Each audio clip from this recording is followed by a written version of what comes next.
Noting the time and a quorum of the board present, I'd like to call the June 5th, 2023 meeting of the Select Board to order at 6:03 p.m. So the purpose of our meeting oh wait, we don't have to do roll call vote, right? We good? Correct, you do not. Okay, well, it's on my notes here. Purpose of our meeting tonight is fire chief interviews, and our first interview will be with Kevin Grebner at 6:05 p.m. Rajan is bringing him in right now. All right. Am I saying his name correctly? Grebner? As far as I know. I will ask him.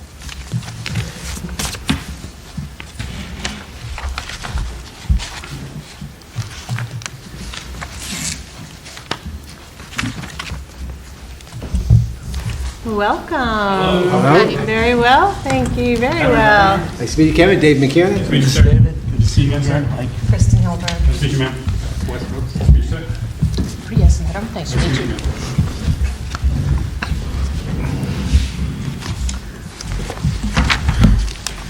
So how'd your visit go over at the station? It was great. It was, Yeah. it was enjoyable. Did they give you cookies, snacks? Anything? No snacks. No snacks. I don't need snacks. Okay. I'm going to talk to them about that. No. Spaghetti? It was great. It was great. Kevin, how do you say your last name? Grebinar, just like it's Grebinar. spelled. So, Yes. okay, Mr. Silva. And do you like to be called Kevin, Mr. Grebinar? What would you like Kevin's to be called? Okay. So this evening, our TA is going to be managing the questions, and we'll be jumping in with any questions and comments of our own as we go through. I'd like to make this a little conversational, a little casual. I want you to feel comfortable answering the questions in any way you see as appropriate. And like I said, don't be surprised if one of us jumps in. Certainly. Okay. Thank you. Thank you. Kevin, thanks for coming back and meeting with us again. The fact that you've made it to this point says a lot about yourself and your qualifications, so we look forward to this interview and conversation. If you need me to repeat any questions, please just say so. And so these are scripted questions, and I'm sure the board will have follow-ups as well. So if you're ready, we'll get started. Yes, sir. Okay. Kevin, please tell us why you desire to be the fire chief here in Boxborough, and please share what important qualifications and traits, including education, experience, achievements, commendations, and leadership characteristics you have that make you the candidate of choice. It's a lot. That's a lot in that question. So the fire chief's position is the next position that would be applicable for my career path. I'm presently up in the town of Hudson, New Hampshire, and I'm looking to move closer back to home and back into the Massachusetts area. And this was a good opportunity. It's fairly close to my home, and it fit in line with where I wanted to be. My fire service career started when I was a young child in the town of Holden, Massachusetts. I grew up. My best friend growing up, his dad was a call deputy chief, and I used to watch him go to calls, and I was very intrigued by it. My friend Jeff was not intrigued by it, but I was, and then one day I got the opportunity to go with him on a call, and I was hooked ever since. Probably the thing that makes me a good candidate for this position is I base it on education, experiences, and relationships. And I think that my education between academy classes and formal education, associate's degrees, bachelor's degrees, I'm presently in my master's program, as well as paramedic education, those types of things, as well as all the experiences I've had on calls, and then the relationships I've made during those calls, and in all the areas that I was responsible for in my career has allowed me to basically be successful in the administrative portion and operational portion of the fire department. I apologize that it was a long-winded question of trying to think of what else I missed on there. That's good. I think you got it. And if there are any follow-up questions from the board, just please jump in. Otherwise, I'll pause for a second and then jump into the next question. I think I'd like to hear more about, you brought up the word relationship several times. Tell me what you mean about that in the context of a fire department. Absolutely. So one of the assignments I had was to handle the fleet maintenance and fleet management and fleet acquisition for the town of Hudson. We were looking for a vendor that was going to give us the opportunity to streamline our apparatus, make them all the same, so there was all the same components, all the same parts, all the same service, and we formed a relationship with a great vendor. That vendor has actually become a very good friend of mine now, and not only has he helped me with the apparatus portion of that, but he helped us in the next portion of that, which was the actual fleet maintenance portion, where we were able to formulate a relationship that streamlined our maintenance and our service servicing of our apparatus, and that ultimately saved us money based on the type of apparatus we had and the training components to it, as well as formed that like trust bond relationship we had. And it even went one step further when it came time to replace our ambulances. This gentleman was able to, through that relationship, I was able to streamline our ambulance purchase, and we went to a better ambulance that was safer for our team, and created a construction feature to the ambulance that was would have been something I would have never ever experienced or even researched if it wasn't for my relationship with the gentleman. I don't know anything about how New Hampshire runs their town governments. Is it similar to Very us? similar. So what was your relationship like with the municipality? In reference to like town hall, you mean? Mm-hmm. Yeah. Yeah, so the fire station is actually attached to town hall, so we have a lot of interaction with them. And through those programs, I originally went there as a training officer. I had a blank sheet of paper, and I was told, create a training division. And I did that over 7 years, so I had the opportunity to work and work inside town government and formulating budgets and those type of activities. One of the things that was special about our department is that we actually took over the Inspectional Services Division, or formulated this Inspectional Service Division, which was the building department, electrical department. We took all those departments, pulled them into one, the Inspectional Services Division, and then that was managed by the fire department. So we actually had interaction on a daily basis through a daily morning meeting with all those department heads in order to basically have a good information sharing on a daily basis and be able to know what everyone's doing, and we could highlight issues and problems well in advance of when they would creep up on us from behind. The communication value to that was second to none, especially coming from a system earlier where you wouldn't know what road closures were happening because you didn't know what the code enforcement was doing that day or what the DPW was doing that day, and then we broke that down. The chief I worked for was phenomenal. We developed basically a morning briefing that we had all the team members together all at the same time. As soon as Zoom came around, it made it even easier, and it was just a great communication and information sharing opportunity for us. Great. Anybody else on the board? Yeah, I have a question. How long have you been a shift commander? 2000 and just about 10 years. 10 years. Yes, ma'am. Have you ever interviewed for a fire chief position in the past? Yes, ma'am. Okay. What happened, and like? Why am I not working there? Yeah, I mean, was there anything that you learned from that, and what is the? No, I think a lot of times internal candidates had obtained positions before I had, or they stuck with internal candidates. I recently was in the number 2 position in 2 other city municipalities, one in Maine and one in upper portion of Massachusetts.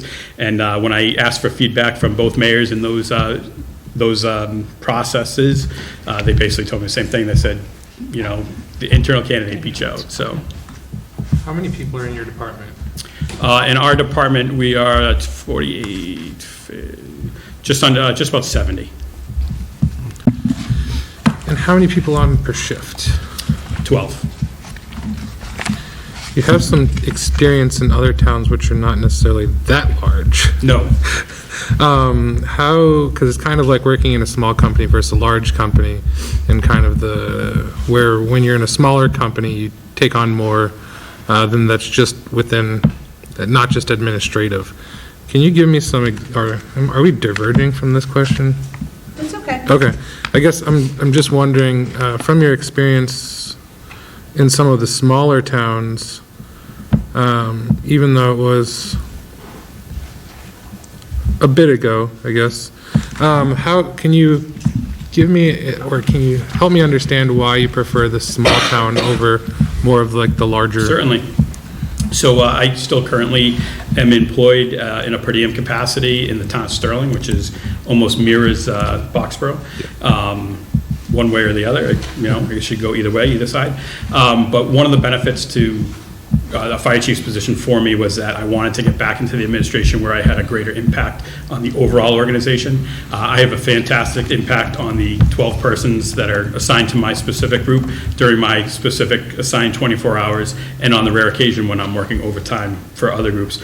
But that was just that was basically the fulfillment of my impact was for my assigned personnel. By bringing myself into the administration and getting back into that job similar to when I was a training officer, it allows me to have impact on the greater portion of the organization and be involved in more items, more things in the department, more things in the community. Okay, thank you.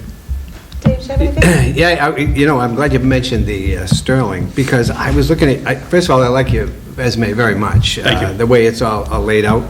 But one of the things that struck me, it's like the shift commander, 2007 to present, and then the safety and asset manager, 2021 to present, and then 1999 to present for Sterling. So I'm thinking, boy, Kevin gets around. So I wondered about how, being a chief, which is kind of a full-time job, you the kind of guy who needs to have a second and third job.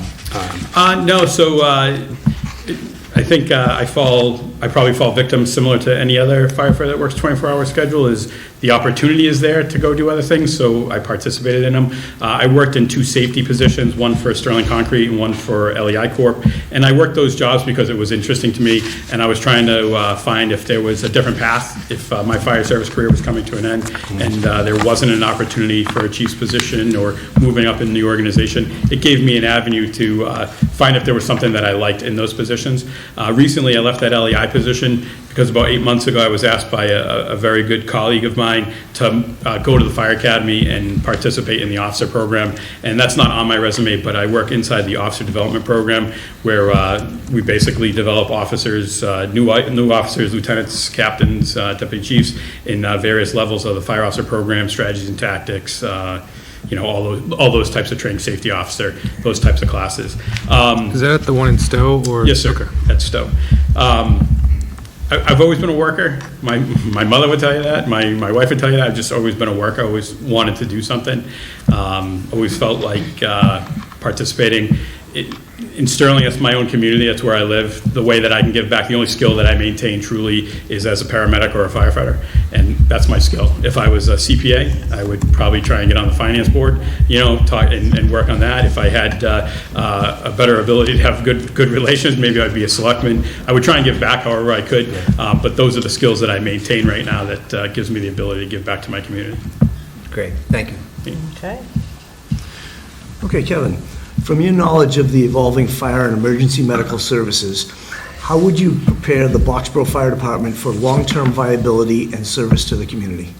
So one of the things that I think that sets me apart from a lot of people is I'm very innovative and I'm very visionary. And when I say that, I mean that not only am I understanding that the fire department is a reactionary organization where we react to an emergency that's put in front of us, I also have a keen ability to be able to see down the road and see what the next thing is going to be, or the next advantage, or the next need.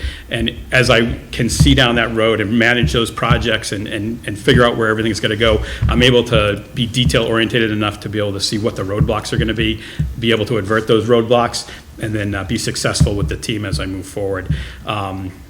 As for Boxborough here, I would be misspeaking if I jumped and said, I think we need to do ABC right now, because I feel that I still need to be able to listen, observe, and then review before I can really make that decision, for where Boxborough is. I would assume, just pure assumption, that Boxborough is facing the same challenges as everybody, where you're trying to do more with less, and sometimes that's not possible.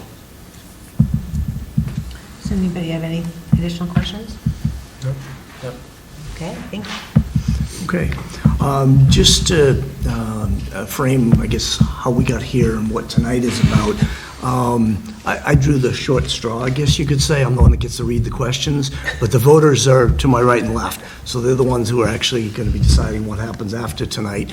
But also, the 3 pages of questions that I have in front of me, the majority of them actually came from the fire department. They were forwarded to me by the captains, but there are also some in here that came through administration. So I just wanted you to understand that's kind of the way the community operates here.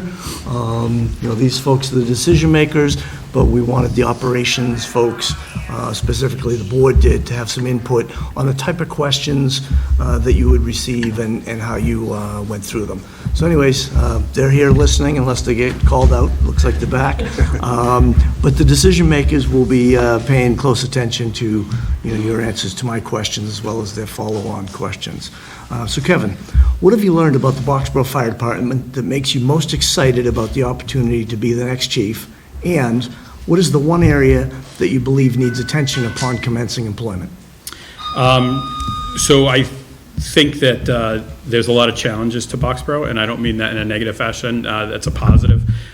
Whether it be their staffing schedule, I think that they utilize, obviously utilizing funds accordingly and utilizing funds creatively. It's a very innovative system between full-time and per diem personnel. And I come from working out of that system in Sterling. I think it's very viable. It's a viable system as long as it's managed appropriately.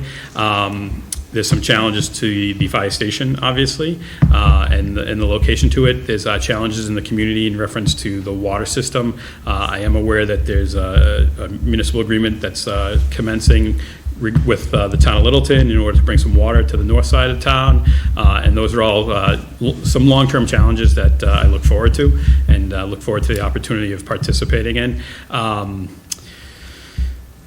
The second part of your question, I'm sorry, sir. Yeah, it was, what's the one area they believe would need immediate attention upon commencing work here? I don't want to take the easy way out, but I would say that the fire station is probably is in drastic need of not only some safety and security items, but some gender some repairs to fix some gender issues, whether it be bathrooms and locker rooms.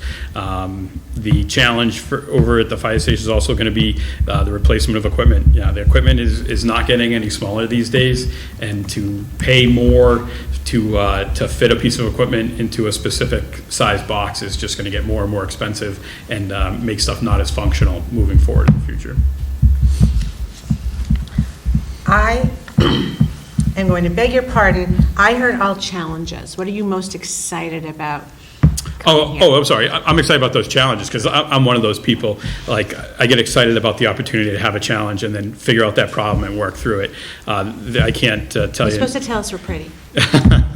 I can't tell you the number of times that I've driven to Maine with my wife and I've been like, listen to this. This is my theory. And she's been like, just to pacify me along the way. But those are portions, like challenges, those things that excite me, that ability to try and figure out the problem, rebuild the blocks, and then set the path forward and make it positive. What was the last challenge that excited you? The last challenge that excited me, what was my last challenge? What was my last challenge that I had?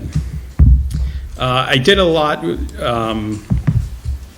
One of my areas of responsibility is that fleet equipment and stuff, and I think one of the bigger challenges I had was coming out of COVID. We had a lot of ARPA money, and that we were applying it to the fire department for various items, and we were challenging ourselves through like what equipment was the right equipment to be purchasing for EMS, and we were challenged a little bit by trying to acquire power load stretchers. That may not mean anything to you, but that basically is a back saver for anybody that uses a stretcher.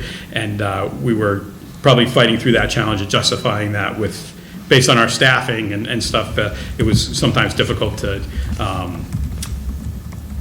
solicit the bean counters approval for getting such an expensive piece of equipment, which are upwards of $100,000 for one of those, and to be able to get that. So that was a challenge. It was a fun challenge to kind of work through that project and, educate the appropriate people and work with them to prove our need. How did you educate them? Just honestly, we brought them into the firehouse and we allowed them to participate with us, and we said, hey, this is what it's like to lift a stretcher up 15 times a day. And after one time, I think people were able to understand, oh, I see what you're trying to do. And then when we could show them what the other option was, and we provided them with all sorts of literature and data that proved out, back injuries are, $80,000, $90,000, $100,000 for a back injury for one of our firefighters, and that's the same purchase cost of a power load stretcher, and the ability to have this is going to limit our exposure, our opportunity to have a back injury and have long-term injuries for personnel being out and the overtime costs and like so. Okay. To follow up on Wes's question, so are you more of a, when you're trying to make the sale, shall we say, you know, with the bean counters, are you more of a, you talk to them, or do you develop these excellent PowerPoint presentations? So I would say I'm probably like 60-40. I'm a talker. I don't know if that has come out yet or not, but I like to talk to people. I like to communicate, and I've always been a hands-on learner myself. So I've always felt that if someone can experience something, they're going to walk away with more than what my words are on a PowerPoint. But I also want to provide them with enough documentation or literature so that when they have a question, which everyone does have hours later, they have the opportunity to flip through something that would allow them to answer that question or have the avenue to call and ask for a clarification. But I've always been a hands-on person, and I've kind of always taken that approach. Okay. Next. Okay, Kevin. On any given shift, we have both union and non-union personnel working. In addition, we have union and non-union officers that regularly work together. Please share any experience you may have in managing a structure similar to this. And please describe how you will cultivate continued success within this structure. So my experiences in Sterling, I've had a number of opportunities to work as a non-union person in Sterling. I've filled in shift roles there as a firefighter, so receiving orders from a unionized lieutenant, and I've also filled in shifts as the shift commander or the lieutenant, providing orders and supervision to union employees. I've never really had an issue with it. I've worked in that system. It's been very vanilla, for lack of a better term. We all work well as a team, and that's the most important thing. We create a good team concept, understand what jobs and roles we have to do together to move forward. I've never had an issue with the union, non-union interaction. And from talking to the firefighters tonight over at the firehouse, that was one of the things that they talked about directly to me. I didn't ask them, and they just, in their general conversation, they talked about the fact that they have a very good relationship between all the officers and the union and non-union personnel. Anybody have anything? I will say, in my short time here, I've noticed that the folks in the fire department seem to almost wear that as a patch that they're very proud of, that mixed per diem and career personnel. I'm wondering, do you see any upside or any, not only no negatives, but are there any bonuses? Is there any positive in having that mixed structure? I think, yes, so I have two sides to that question. I think that the system works here in Boxborough, and I think the system would work in a multitude of locations, because it's not about your union. Just because you're a union doesn't mean you're a better EMS provider or firefighter than you're not. None of those things matter. It's just the ability to work as a team. That's the important part. But I think in society in general, that idea of the union career professional position is just no longer available. It's just no longer there. Whether it's in Hudson, we respond into Nashua, which is a larger city. We respond into Pelham, which is a smaller town. Whether it's in Sterling, we go to Leominster and Fitchburg, or we go to West Boylston and Holden. It's just a matter of being able to work together as a team towards a common goal and completing the project. And that whole union, non-union thing, it really is set aside for the office, where it's more related to pay and benefits and what that means. And, on the fire ground or out in, on medical calls or any of those kind of things, it's almost irrelevant. It's about people being able to do their jobs. I know plenty of union firefighters that I would give plenty of non-union firefighters and say that the non-union firefighters were better and vice versa. And it's not about that, at least not in my mind. Okay. Kevin, Boxborough is used to having a chief who is accessible and hands-on at all times. Please describe what coverage you anticipate providing outside of normal hours for both routine and non-routine calls. I would say that I would be available for whatever I was needed for. I would love to say that I'm a 24/7, 365 guy, but there is obviously, vacations that come up and, family events and those kind of things. But I'm always available by phone, always available to be contacted. But I'm kind of, in the fire department world, they call it a Sparky. I'm kind of a Sparky. I'm kind of into the job. I like doing the job. I like being involved and being a part. So I think that I'm involved to a point, but I also understand the power and the need to mentor other officers or other firefighters for moving up and being able to handle things. And somebody should be learning how to take over my position in the future, and somebody should be learning how to handle things based on standard and structure.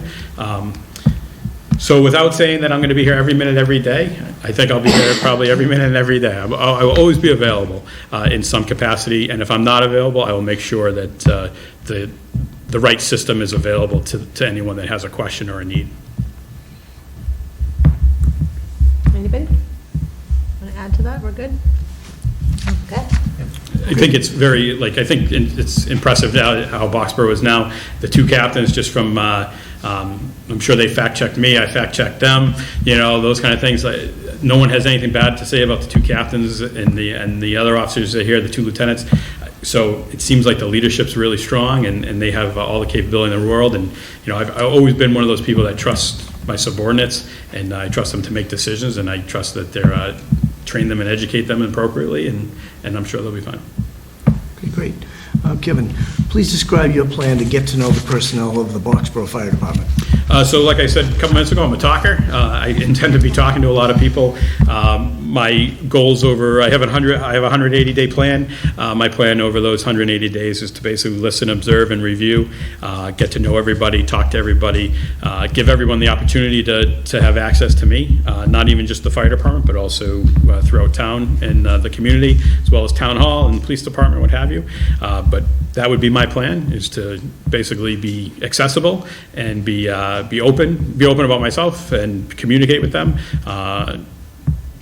communicate and learn what their values are and how they fit in and what works for them, and where I can help them and where they can help me, and how we're going to be a team together to move everything forward. Very great. Got a question in a little bit here, where we can get back into your 180-day plan. What type of leader would you describe yourself as? Please give 3 professional examples of your leadership style in action. So I think I'm firm but fair. I've always set standards for specifics. On my specific group, I have an expectations sheet that I provide to any new person that's come into my group, and it basically spells out what I expect of the new employee that's come into my group, but it actually spends more time talking about what the new employee can expect from me and those kind of things. So I always typically give that type of expectation form. I set standards and structure from the idea of I'm looking for us to be operationally proficient, dare I say perfect. When people call for our help, they want a bunch of brain surgeons, and they want us there quick, and they want us to be able to solve their problem. We're problem solvers, and I attempt always to train my people accordingly and mentor them and make sure that they're able to deliver that service accordingly. And then probably third, I said earlier, I'm innovative. Sometimes I'm a little innovative when it comes to discipline. I'm innovative because I don't think that the current generation responds as well to a piece of paper. I think sometimes the innovation can come, or the discipline can come in other formats. I had an opportunity to have a disciplinary action with an employee of mine where he misrepresented himself, and he was a little less than truthful, and in order to send that message home, we utilized one of our executive standards, and he researched that executive standard and why it's important for us as a group and why it's important for us as people, and he presented that to the group. And I think he sweated out a little bit more with 11 eyes looking at him versus just taking a piece of paper home. So I would say I'm a little innovative, but I'm a people person, and I'm really all about making sure that the people that are in my charge are taken care of. So to follow up on that, I guess, what kind of let's say non-paid benefits or incentive programs have you found to be successful to motivate staff? Non-pay. So I've always been pretty good about like silly things. So anytime we work holidays, I typically buy a meal, and I don't buy the meal to prove that I bought the meal. I buy the meal because I'm thankful for what the men and women on my group do for me. They make my job really easy, and I'm really, really thankful for that. And so I always trying to do some sort of an incentive like that. If they're looking for some sort of a training opportunity, I make sure that I find that training opportunity. I make sure if there's an opportunity for us to get together and enjoy time together, that we do it. Sadly enough, we had We had a fire lieutenant earlier in January that was killed in a motorcycle accident in January of all time, and our group took it hard because some of the firefighters on my group came on the job with this lieutenant, and they were close to him. So we spent a lot of days together, like just eating lunch, hiking around, just spending time together, and tried to provide those opportunities for us to be together and to work through those issues and everyone's mental health to be well. How would you foster a good working relationship amongst all your team members? And how would you handle if there is a conflict? And also in terms of, like, you clearly know there is an issue with one person, but that person is also very, very good in whatever they do. But how would you handle that? So I've always developed my groups and my teams by leading by example and holding example, and also being open and honest. I've always been transparent. I've never tried to hide any information from anybody, and I've always tried to formulate those relationships that allow people to be honest back with you. And I would approach it in that same manner. If I had a specific person that was having a specific issue, I would identify that issue appropriately, work through whatever short-term fixes could happen, and then expand them as necessary. If it was a relationship issue with another member of the team or another member of the department, work through what those issues might be. If it was an operational issue or functional issue, provide them with extra training, not punitive, but be able to work with them. Everyone on the team is important, especially in a community like Boxborough here. And to not work with people that are interested in participating is just crazy. So I think you have to formulate those plans and those modes of operation to be able to make sure that you're reaching out to everybody, you're treating them fairly, and that you're identifying the issues and addressing them accordingly. Okay. So I'd like to just follow up, as you were describing that, Kevin, I was thinking of you as leading that group of 12 people. But now, as the chief, you've got captains, right, below you. So that's a little bit of a different dynamic, right, in terms of discipline and so talk a little bit more, if you would, about that sort of that structure and how you work within that structure. So somewhat similar, the current structure that I work in now is there is one captain, and I have two lieutenants on my group as well, so very similar to having, they're the first line supervisor, I would be the second line supervisor, and that would be similar here in Boxborough, where the lieutenants and captains would be the first line supervisors, and then the chief would be the second line supervisor. But I would work in that same, it's no different than I do with my lieutenants now. I support any of the decisions that they make. If there's an issue with their decisions, we have a communication about it, we talk about it, and we rectify it, and we fix it, and we move on. I would be working in the same capacity here. I shouldn't say that I just jump on and fix the problem. I try and train and mentor and teach and make, it's okay to make a mistake. We just got to fix it and move on. And that's how, life happens. And I feel that would be the same way here in Boxborough. Doesn't sound like the captains make a ton of mistakes here, but if they did, or, I would be communicating with them one-on-one and work through it. They would also be involved in any sort of issue that I had or was being presented to us from the department standpoint. As the fire chief, I can't do it all by myself. You have to rely on the rest of the team leadership. Okay, good, thank you. I just have one more follow-up question. We have had a fire chief that they've been very comfortable with, and they've been used to that person for a long time now. How would you handle if the staff say, this is how we have done it always, and you find that maybe some things have to change? How are you going to handle that? So I'm a 30,000-foot view kind of person. So I would sit back and I'd sit on that 30,000-foot view, and I would evaluate what was going on. And then if there was something that needed to be changed, I would bring in some of the change agents with me. So in this case here in Boxborough, I'd bring the captains with me up to that 30,000-foot view and be like, this is what I'm seeing. Are you seeing the same thing? And if they said yes, I'd be like, okay, let's work on finding a solution that's going to rectify this appropriately, and then move it on down the line. To be right head-on, hands-on, right in front of it, sometimes you can't see the issue. But if you take a step back and you're looking at it from a different angle, or you're looking at it from a different view, you have the opportunity to do that. And that's the way I would do it, is I would work with the leadership here, review, share my thoughts, kind of like dole it out, figure it out together how we're going to move forward, and then ultimately make a decision. Okay.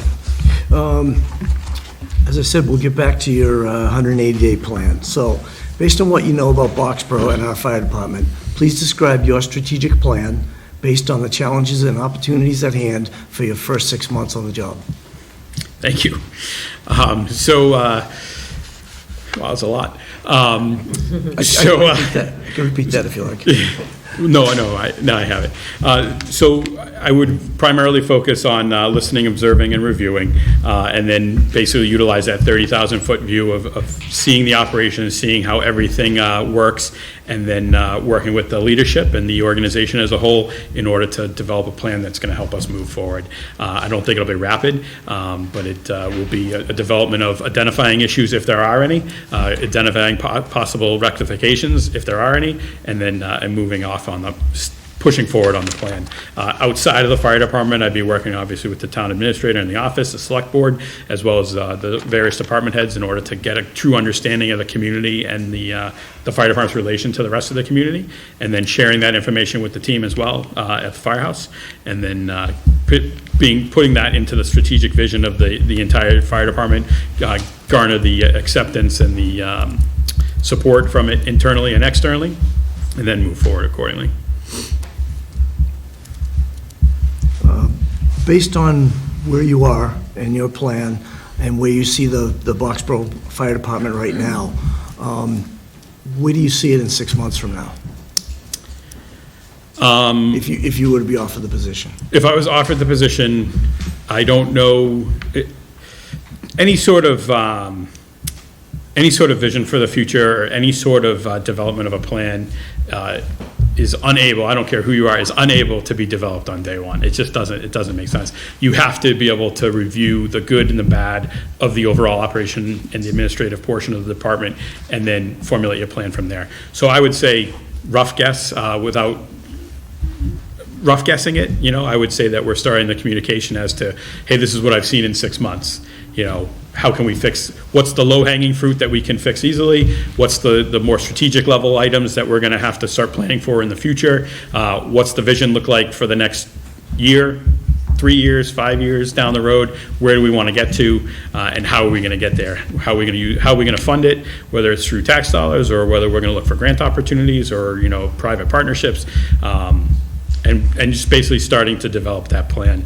But it would be a team effort, and like I said, I'm not looking to come in here on day one and change the uniform, that's for sure.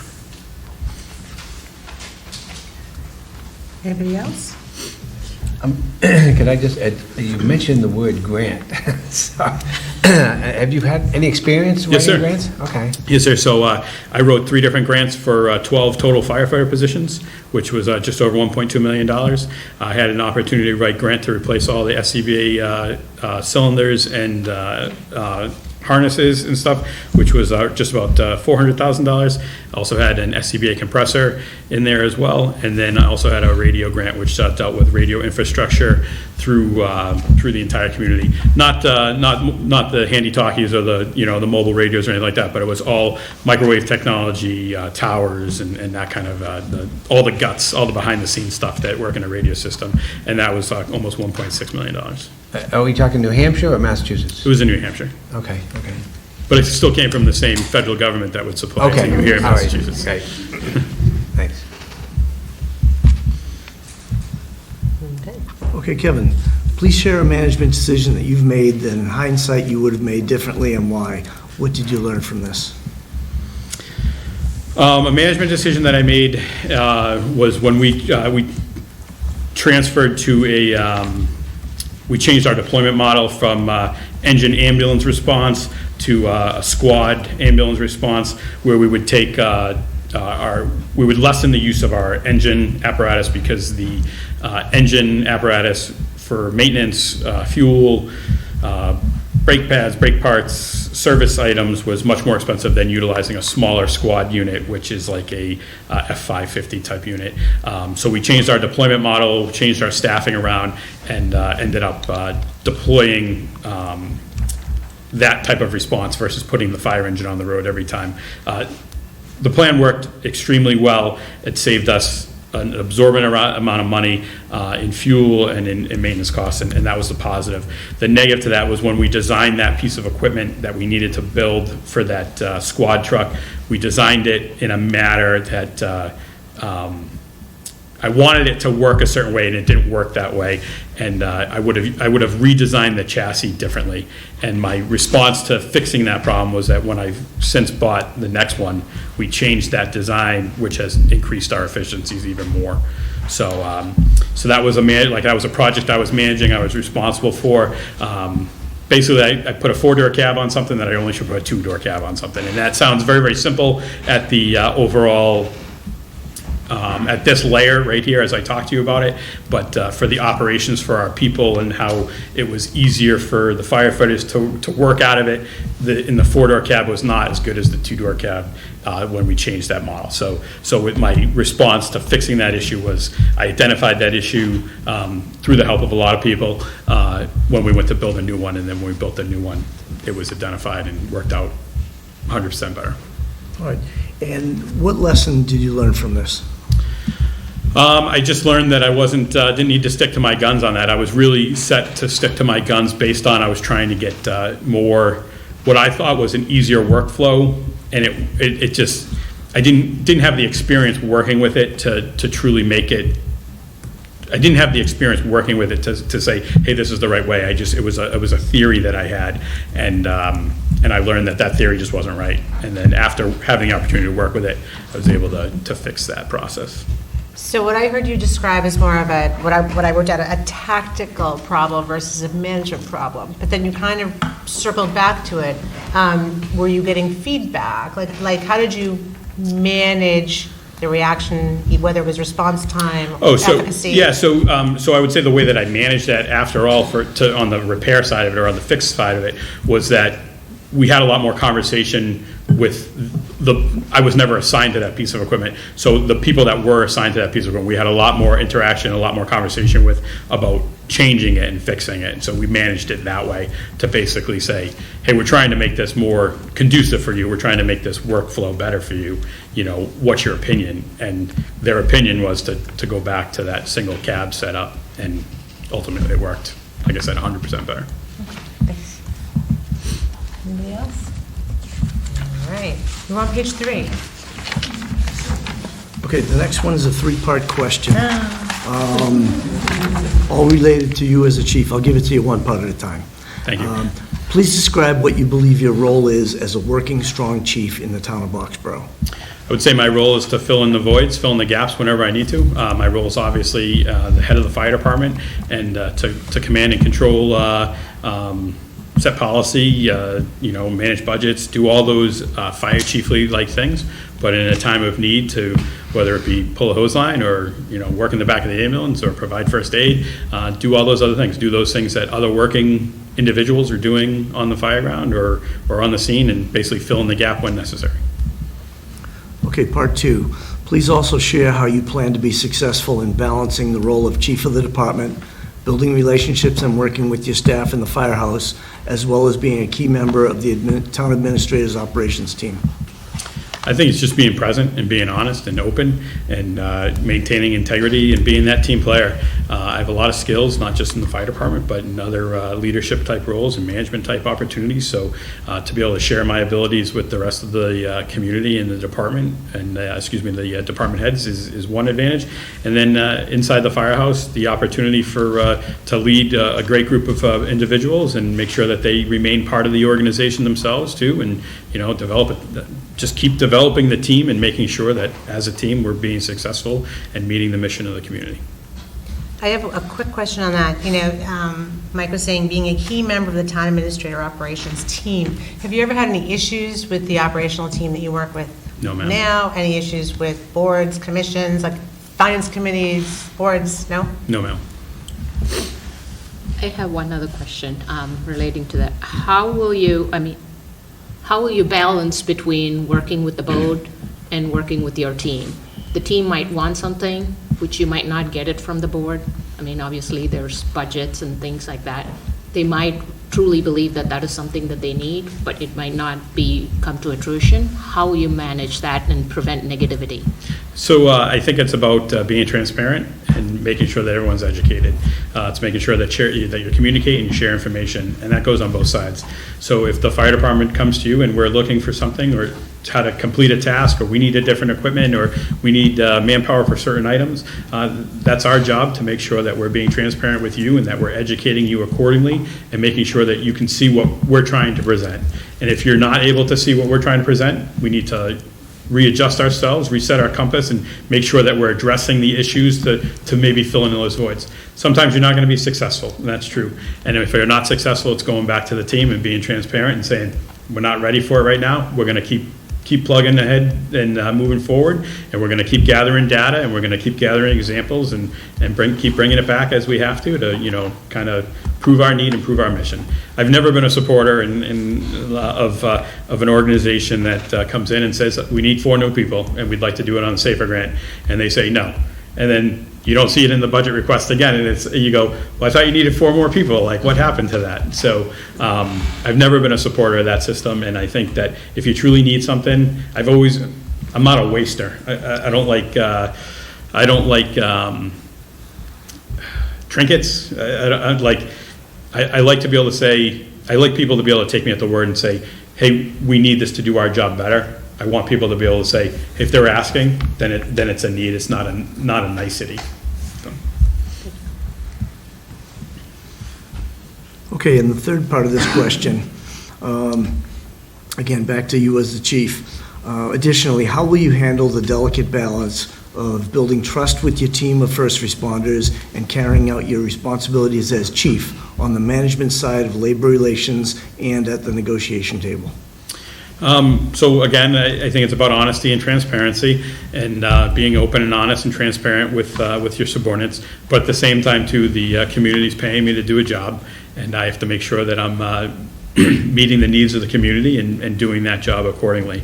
A lot of those items related to pay and benefits and stuff is somewhat outside my job as the fire chief, and that's more related to the community, more related to the town. I can support and justify the firefighters and everything that they need, but there are times that I also need to make sure that I'm supporting what the community is telling me as well. Okay, Kevin. Maintaining operational readiness within the major responsibility areas of fire, EMS, and emergency management, as well as keeping high morale within a strong, cohesive team, can be challenging, especially during difficult economic times. 2 parts to this question. With this in mind, please share examples of how you've successfully met these challenges in your career. So my department, we went through 8 consecutive years of default budget. And I'm not sure if, I'm not a math whiz that can do that math out real quick in my head, but if you go through 8 years of a default budget and you have an inflation rate of X, you are way below X by the time that you come around. And we battle a lot of times with no raises and with limited availability for new equipment or replacement equipment and those types of items. And the way that I handled that with my specific group is that we just focused on our mission. It didn't matter, like those things were definitely damaging to us and to our organization, but at the same time too, we had a mission to do, we had a community to serve, and we did those things. And we would just refocus ourselves. Before the griping and the complaining happened, we maintained a good culture on our group, and we would train repeatedly, and we would be together and work together and work hard, and just stayed positive through that. Just typical person who I am, just good leadership role of just being positive and working through it. And then we would continue to fight the right fight and keep providing information back where we could work through it. Now, during those 8 years of the default budget, is that when you were doing grant applications and looking for alternate funding sources? Probably the last 2 or 3 years, but that wasn't the reason for us to do grant applications. We were taking advantage of the federal system and we're working working through. We had a great opportunity to build some stations and renovate others, but we also knew that as part of the community, we knew that the police department was in trouble with their station. So there was years that we weren't looking to replace our stuff, and we understood that it was the police department's year to have some success, and we were working, interdepartmentally to be able to make sure that we were maintaining so that the police department could maintain success in their area, or whether it was the highway department needed equipment, or the times that we needed equipment and other departments were aiding us and those types of things. Thanks. Anybody else? No, just want to clarify, when you say default budget, is it like the same? 0%, same as the year before. So for 8 years, we were Same we as we were ours. working a 2010 budget in 2018. So Yeah, that's why I was asking about the grants, because I knew you had some grant opportunities for staffing, for infrastructure, that kind of a thing. Okay. How many people did you lose, Kevin, doing those? we never lost any people. So administratively, the executive team, which is made up of 2 deputy chiefs and 4 captains, we were able to find cuts in our own areas and be able to slow down our own projects in order to be able to make sure that we weren't losing people. Our chief was pretty open about the fact that we weren't losing people. And to be frank, that's the right move. Because without people, it doesn't, you can have the most beautiful fire truck and fire station that you want, but without people to operate it or get in the ambulance, it doesn't matter. People are the most important asset. Okay, the second part of this question is, as a leader, can you please describe what hard lessons have either changed or reinforced your leadership principles and how? One more time, please. Sure. So again, this is getting back to the basic part of the question, which was, maintaining overall operational readiness, through the 3 parts of the fire department, and keeping high morale in your strong team.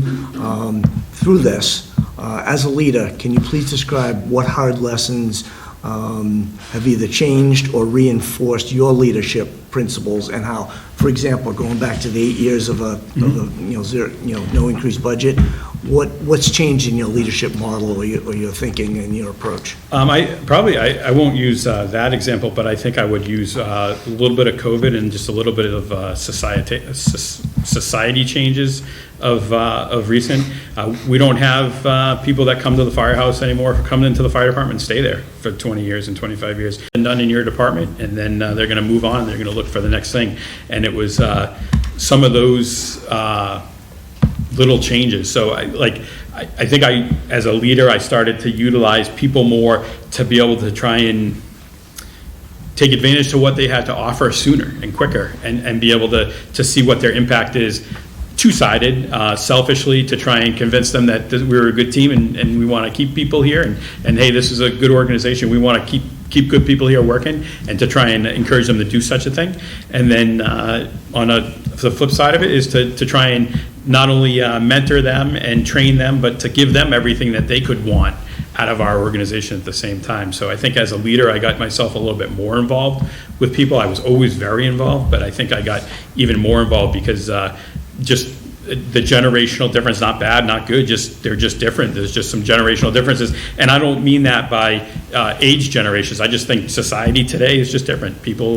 Some people are going to stay and some people aren't. And I try and get what I can out of those people, personally and professionally, as much as possible while you have your time with them, and make the best team you can make. Yeah, have you had any dealings with personnel that you find, okay, maybe this is not how I should? I'll give you an example. Yes, ma'am. When I first started to manage, I had quite a few people that were reporting to me, and there were one person that wasn't carrying the full weight, but that person would be covering on the weekends, so it was important. So I decided to kind of not take the necessary steps or action to ensure that that person is pulling their full weight. That cost me in losing my very good employee, because obviously they didn't feel like they were taken care of, because they are pulling more weight than somebody who is not. So that changed my outlook, and I decided moving forward even though I might be short-staffed on the weekend, it's still worth it for me to make sure that everybody carries their full weight. Have you had any such situations in your dealings all these years, and has that changed your outlook? I think, well, I think all people are different. Yep. And it's the ability to react to how people are different, without using the same word twice. And it's finding a way to communicate with each individual person. I don't typically change who I am. I'm very open, I'm very honest. I lead by example. I would never, just because I'm the captain, or if I was the chief, I can wash the dishes just as much as anybody else, and I lead through that example. And I've always felt that style, that ability to teach and to mentor and to lead like I would want to be led, has always had me have good relationships with individuals, and I've never really run into that problem. I set standards, and I have a structure, and I enforce accountability, always have and always will. And I think in that grouping, like the type of people that are in the fire service, they're looking for standard and structure and accountability, and I recognize people for a good job, and I praise them in front of others accordingly. And then if I have to have someone that's not doing as good of a job, I do that privately. But I've always, just through general open honesty, communication, and that transparency, I've always had fairly good luck. So I guess the short answer was no. No, I really haven't had that opportunity. It just hasn't. I've always been able to surround myself with good individuals. I put trust in the people that I work with, and I allow them to really just work as part of the team, and show everyone's got a value. Okay. Unless the board has any follow-up questions, that's the end of the scripted questions. We're going to give you an opportunity for any concluding remarks, and tell us the reasons why the town should hire you as our next fire chief. So I appreciate coming in today. I've enjoyed the entire process. I think it's been really good. Everything from meeting Mr. Johns the first time, straight on through, I've had no complaints, and I've really enjoyed the process. One thing it has done for me is that it has increased my desire to come here tenfold each time that I've had an opportunity to interact with somebody or participate in the process. If you choose me for your position, I think that you'll find someone that maintains good integrity, is a really good team player. I have great social skills, and I'm innovative. I also have compassion for everybody, and I'm very honest, transparent, and I have passion. I love the fire department. I love working in the fire department and everything it brings, whether it be community-based or just in general. I like being able just to talk to guys in the morning and say, hey, what'd you do this weekend? And just have those conversations. I think you'll find a hard worker. I think you'll find someone that's going to build good teams, maintain good teams, and have good ideas, fresh ideas to move down the road with that great team, pushing the whole locomotive behind. I once told a former fire chief that I worked with is that it's okay to be the head locomotive, but you still need 6 other locomotives behind you to help push the load through. And without 6 locomotives, you can't pull it all. And I understand that, and I recognize that. I unfortunately worked in a system where it was like that before. And I've always tried to be a good locomotive, whether it's in the front or pushing from behind. And that's the way I see myself here as well. Very good. Any further questions? This is not a serious question, but maybe. How do you foresee taking care of wildfires, electric vehicle fires? Our community is big on sustainability, so I see a lot more electric vehicles. And I know it's very hard to contain battery-operated electric vehicles. Mm-hmm. And how do you look into bringing more diversity into our fire department? So I'll do the electric vehicles first. We'll deal with that first. So electrical vehicle fires is obvious. It's like a changing world. It changes every day. You can, I don't have social media other than a Twitter thing to follow my son's hockey, but you see stuff on that Twitter feed all the time about the changing environment of the electrical vehicle and the tactics that are going to be used and how much water you need and how to, short it out, change the batteries, cool it down.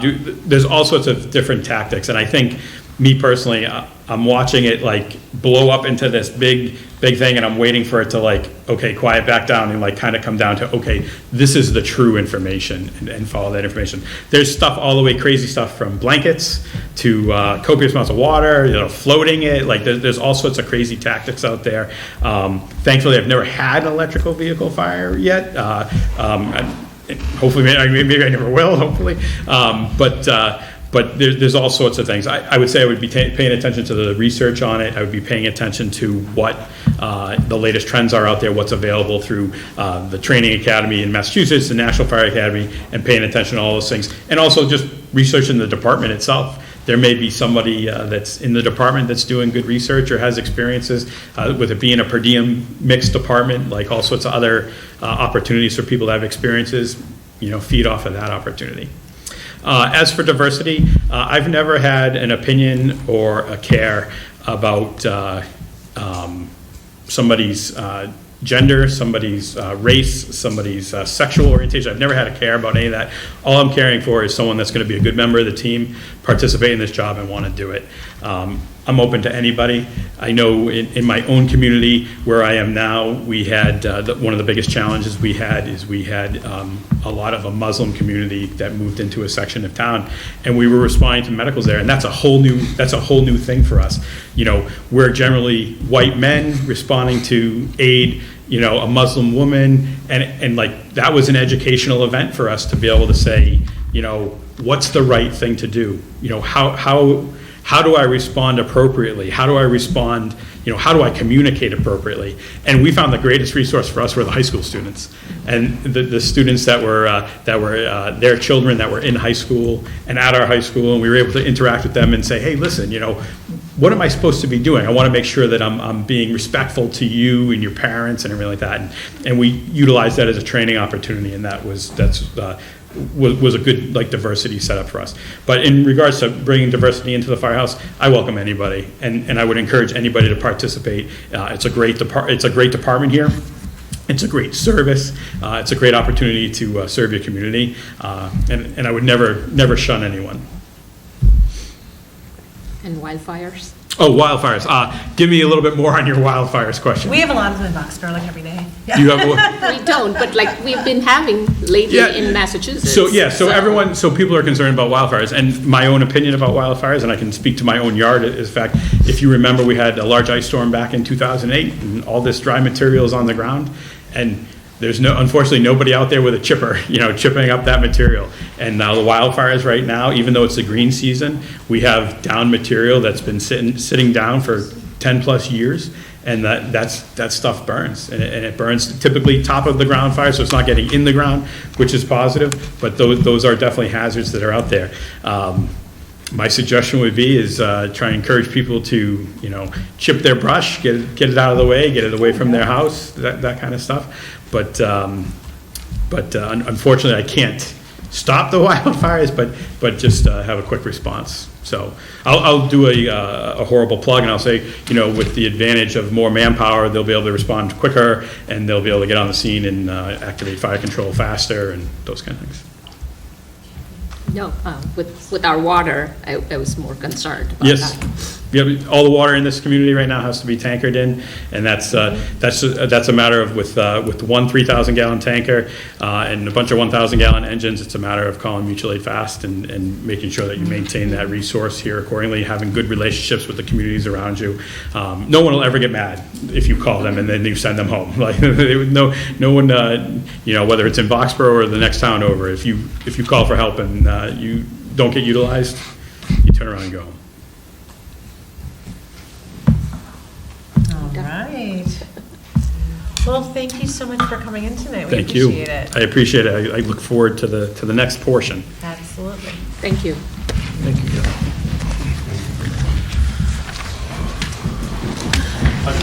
Nice meeting you. Thank you, sir. Nice to meet you. Thanks very much.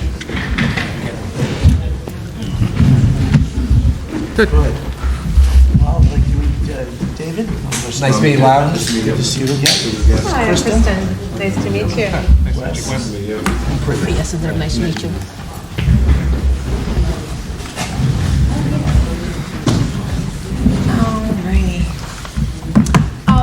Well, Lyle McKay, nice to meet you. Thanks Nice for to meet you coming as well. tonight. Thank you Yeah. for having me. How was your tour?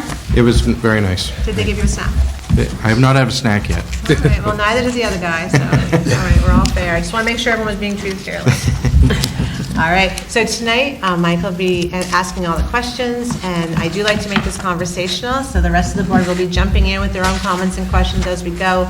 Kind of after you answer every question, I'll give everyone an opportunity to join, and then we'll move on to the next question. Sounds good. All right, we're off and running. Okay, you ready? Yes, sir. All right, here we go. So these questions were assembled, they're scripted, but as Kristen mentioned, the board will probably have follow-up questions, so we'll give a pause in between. These questions were assembled with assistance from the fire department. Actually, questions were funneled to administration from the two captains from the department, as well as help from the town administration. So, Lyle, please tell us why you desire to be the fire chief here in Boxborough, and please share what important qualifications and traits, including education, experience, achievements, commendations, and leadership characteristics, make you the candidate of choice. When I first started looking at professional growth and moving to a chief officer position, I thought it was really important to not only find a town that I would fit in, but that I was a good fit for.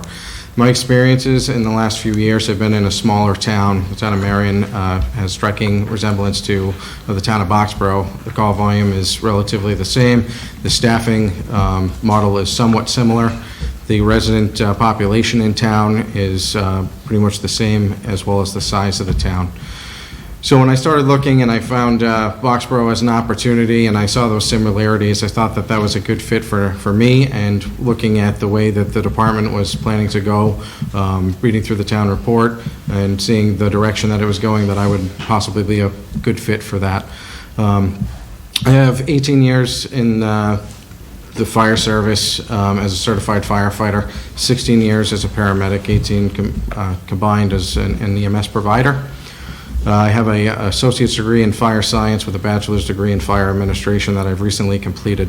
I'm currently finishing my master's program for executive fire leadership, and once that finishes, I plan to go forward to the executive fire officer program at the National Fire Academy with applying for that. Recently, I've gotten Fire Officer 1 and 2. I started going through those degrees when I was working as a shift lieutenant in Marion, still doing that. I found it really important with my education that it remained relevant. So if I would have gotten my bachelor's degree 10 years ago, I don't think I would have gotten as much out of it as I am now that I'm actually in the position of administration and doing this line of work. I found that it really fit the relevancy of applying it. So as I go forward, I think being more involved in administration, whether it's in Marion or I am selected for this position, that it's only going to continue to make me stronger for this department. And over the years, I've gone through many fire training exercises. I'm a fire instructor. I've done fire training and EMS training for both Marion and Dudley Fire Department. Previous to that, I worked for almost 5 years for the city of Biddeford in Maine. There was an opportunity for me to get more call volume, get more experience. Very busy system. We were in with 10 people, and we did about 5,000 calls a year, so we were a very busy system on the go, and with that, I worked multiple outside agencies outside of the city, worked with the town of Scarborough and Arundel and Hollis as well. I was up there to help them out with their staffing concerns. Anybody have any additional questions at the moment? Nope. Okay. Okay. Lyle, from your knowledge of the evolving fire and emergency medical service, how would you prepare the Boxborough Fire Department for long-term viability and service to the community? Sure. Recruitment intention is not unique to any town across the nation, and those are things that we need to think about when it comes to staffing and staffing models. The applicant pool for paramedics is lessened. I think back to when I first started in this career, you need to be a paramedic and you needed 5 years of experience to even be thought about to get a full-time career job. That's just not the case anymore. So when we start thinking about our recruitment, we have to understand why people are getting into the fire department. If we're recruiting people that have a vision of giving back to their community, they want community involvement, and then we're going to have other members that are looking to get on the fire department for a career, long-term careers in the fire service. We need to create pathways for that.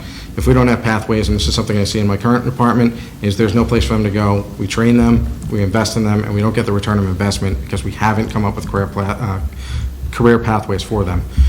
Whether that's, I've seen recently in the town report that 2 per diems were promoted to career positions here, and, funnels and pathways like that are important. Preparing our members for the promotional process, whether it's call officers, full-time officers, we need to be able to get them trained. I believe highly that we want to train our members so they can leave, but we want to treat them well enough and have a good culture within our own service that they don't want to leave. And the fire service is dynamic. It's evolving constantly around us. I've seen a lot of changes in the past almost 20 years in the fire service and EMS services. Then we need to start thinking towards the future. Paramedic care is right now the industry standard across the way for fire services. I believe that's a way we start looking at our staffing, and we try to get to that level. When we get to that level, we're increasing our billing as well to generate some revenues, but we're also being able to utilize cross-trained members to cross-train for fire suppression as well as EMS needs. Recently in Marion, we've started the community EMS program that started in August. We've had about 100 and something patient contacts since then with community risk reduction programs, whether it's well-being checks, providing vaccinations in-home to people that can't get out to get them, and doing fall risk assessments and other community risk reduction programs. I think that we're going to see a lot more trend in that direction when it comes to the emergency medical services. Currently looking into mobile integrated healthcare for the town of Marion, where we're able to do some of the stuff inside the patient's home that would usually require going to the hospital. This is better for the patient. It's also better for the system as well, so we're not utilizing our resources to transport, not utilizing our resources tying up the emergency room. A lot of moving steps with that, a lot of things to learn from that. It's very basic in its infancy right now, but I do see that the future of the fire service as well as emergency medical service.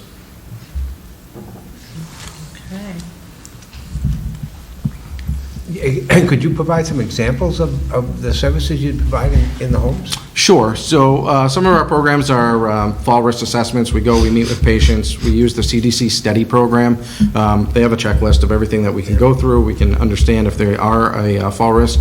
And then we try to do assessments and evaluations. We do have some grant money that sometimes we have grab bars we're able to bring into the home. We'll install them. We make sure that we talk about egresses for fire escapes. We discuss about any type of fall hazards that are within the home, whether it's throw rugs, wires, clutter. We work with them to make it better so that they don't fall and we prevent these problems. As part of our community needs assessment, we realized that our top incident rate was to falls, and our goal is to bring that down by bringing this education into the public. We also do well-being checks. This is where we're going in, we're doing blood pressure, glucose checks. I'll do EKGs at times. And during this program, we have we helped realize that there was someone that was in a pre-stroke crisis. We got them to the hospital prior to a stroke happening, and then we had another gentleman that was filling up with fluids in his lungs. We were able to assess that through our lung sounds just by a general visit with him, where most people would wait until it becomes more of a problematic thing, and they're in worse shape at that point. So we're able to prevent that, get them to the hospital, and get them the treatment they needed quicker. So one of the things I heard you say earlier is that you analyzed Marion, I think that's what you said, that you analyzed Marion's calls to determine exactly what the community needed the most. Like what gave you, did I hear that correctly? Yes, you did. Help me man. No. So what brought you to that? Was it education you received? Is it something inside of you? Because I find that really intriguing that you were looking at what the community needed and how you could provide it. Sure. So when I got hired in Marion, one of their focuses was developing and getting a community EMS system in place. It's fairly new across the state. There's only a handful of departments that do this because it does require work and time. So we started looking into that. I took a community EMS program through the college that I take my normal courses through. That's where they taught the community needs assessment, utilizing our data to understand the needs of the community and what our target population is, our special populations, and how we can mitigate the problems that are going on within the community.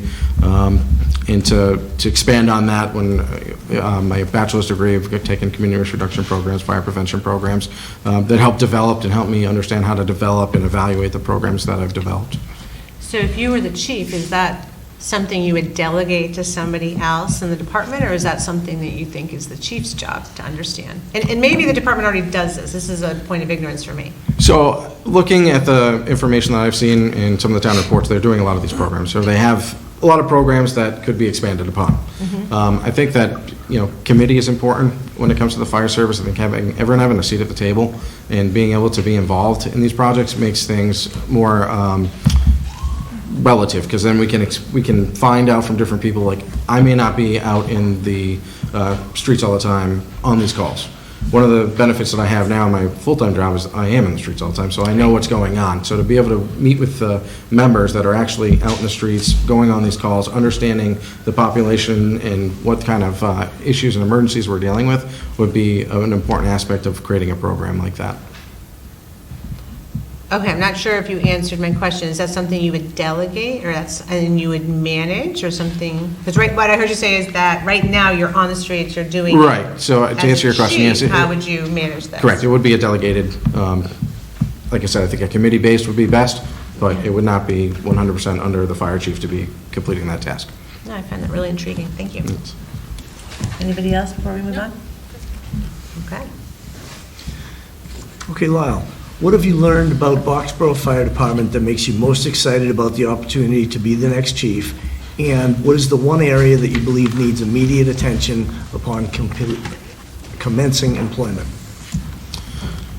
So I've had some time, like I said, to read into some of the town reports, get a better understanding of the sense of the direction from the current administration that they're going. I understand that they're completing a 4-year staffing to get up to where their staffing plan is at the current level. One of the things that I'm really excited about is the paramedic program. I do enjoy being a paramedic. I've been a paramedic since I was 20 years old, and I've been a part of Dudley's EMS as one of their first paramedics for their program. I was the EMS coordinator for Dudley when I was working there previously to being the EMS director in Marion. So that would be one of the projects that I'm really focused on, is moving the system into the paramedic level to make sure that we can deliver the highest level of quality care of pre-hospital care in this town. Again, understanding that we have some challenges with the water system. I understood that there's some system that's going to be coming in to give about 20% of the town some municipal water, but we have to make sure that our pre-incident plans are up to date and that we are continuing to train in that direction. So priorities, I think, is really on the state of our training to make sure that we're prepared, we have our pre-incident plans in place, that we're able to mitigate these situations, and we have good, strong relations with our mutual aid partners, whether that's through grading line boxes, grading automatic responses, to make sure that we have apparatus on the road with water ready to go to fight these fires correctly.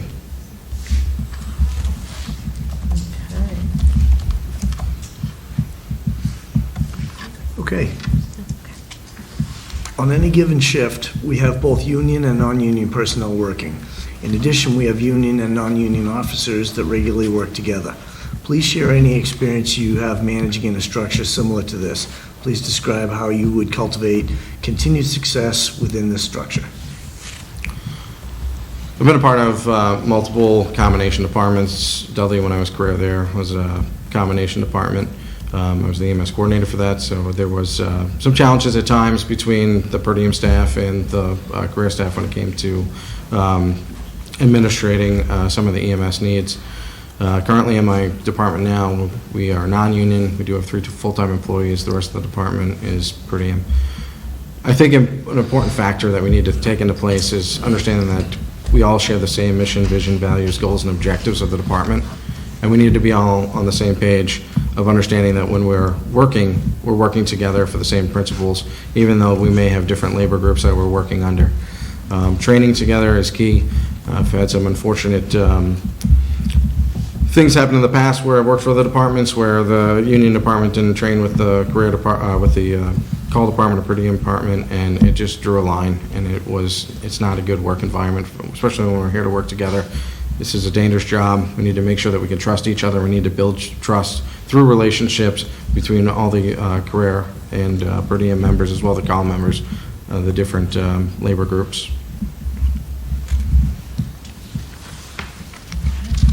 Anybody have anything to add? I've got a question that's kind of going back to, look at, U.S. Bank. You were in Dudley, and then you went to Bedford, then you went back to Dudley. Correct. Why'd you go back? Okay, so I started off in, I've been a call member at Dudley since 2005. I got hired full-time. And when I got hired full-time, I was already in the running to go to the city of Biddeford, which is where I wanted to go for the experience. They knew that if my number got called, I would be leaving. I went up there. During that time, I ended up getting divorced. My child came back to Massachusetts, and I had a decision to make, either to stay with my employment there, and I chose to be closer to my child. So I moved back and was welcomed back to Dudley for my career position, and until I left to go to Marion. All right, thanks.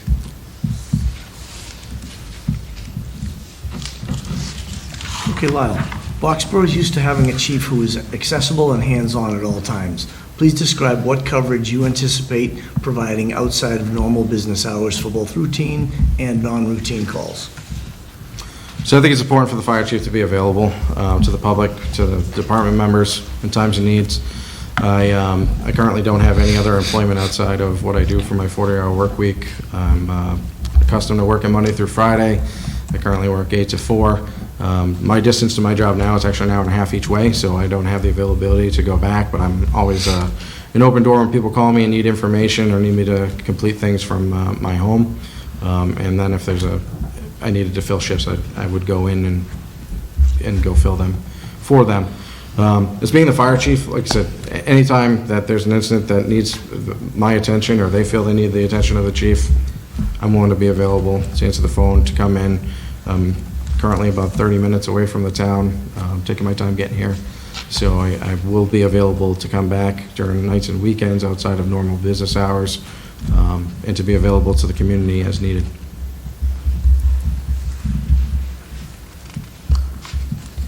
Okay. So Lyle, so you've been commuting down to Marion? Yes. Wow, that's quite a... Yeah, the professional development opportunity came up in growth, and I knew that it was an opportunity for me to get some experience in the area of administration and running the EMS division. So with that came the 3-hour commute, but it's been worth it. Where do you live now?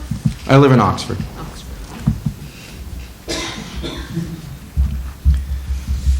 Okay. Okay, Lyle, please describe your plan to get to know the personnel of the Boxborough Fire Department. So I think initially holding a meet and greet with all the department members, being able to set out my expectations as a fire chief, what I expect coming forward, and get to know them and get to understand their needs and their expectations for me as the fire chief. I think in group form, we do get the ability to speak with everyone, but I also think taking the individual time to sit with the members, get to know them, get to know what their motivation is for being in the fire service and what their goals are for the future.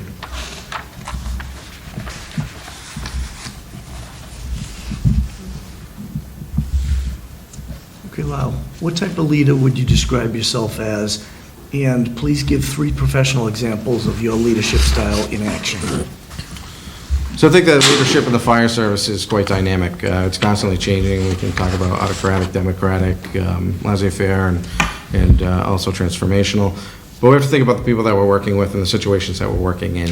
I think that my leadership style changes based on that. If I'm working with highly qualified and highly skilled and experienced people, I may be more of a democratic, where I don't need to make so much of the decisions as working with a less qualified firefighter. For example, I think back to having brand new paramedics working for me as part of a leader, kind of taking the coaching and mentoring role. Sitting with them, explaining why we're doing things, and asking questions. I always wanted to know why they wanted to give a medication, why they wanted to give an IV, what they were doing, and why this was happening. And that's something that I think stick with them throughout their career, because they start thinking about why am I doing these things versus because the book told me to do it or because so-and-so told me to do it, but understood what was actually happening inside the body when we're given these types of medications.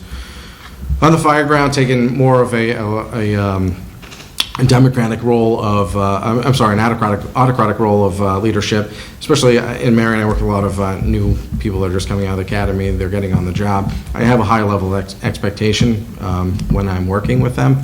and I'm going to give them orders. When we're in the front seat of the, or I'm in the front seat of the truck and they're back, I'm going to tell them, when we get off the truck, you're going to have the thermal imaging camera, you're going to have a tool in your hand, and you're going to have the can ready to go. If we have any type of concern for smoke showing, we're going to be pulling the line. So very matter of fact when it comes to leadership in that type of performance.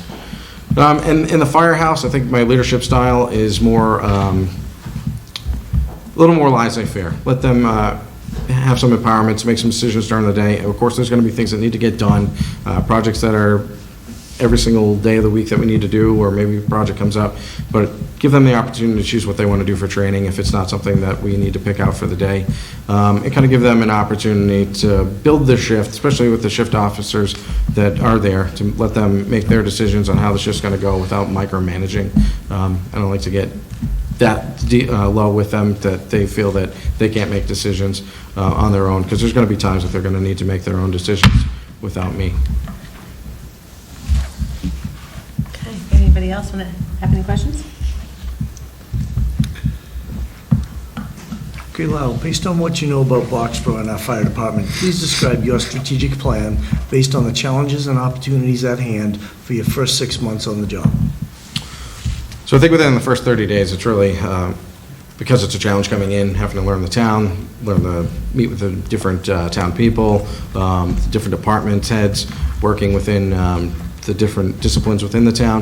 The first 30-day focus is going to be getting to know those people, getting to know the external and external stakeholders within the community, within the organization, and really doing quite much like a SWOT analysis. We want to know our strengths, our weaknesses, our opportunities, our threats, to be able to come up with a plan and understand, what the objectives of the town people are. Ultimately, being selected as a fire chief it's not my fire department, it's the town's fire department, and I need to know the direction that they're looking to go, and then come up with a strategic plan to execute that. As we spoke earlier within the paramedic program, I think it's important to start thinking about going down that road. What's it going to look like? How are we going to get the funding for the money? What are we leaving on the table with the funding that's going to outside third-party services that are providing the ALS care? And, the concern too is the building for the fire station not having much room to put any more equipment, and there are a lot more rules and regulations that come into place when we're talking about housing medicines and other advanced life support equipment.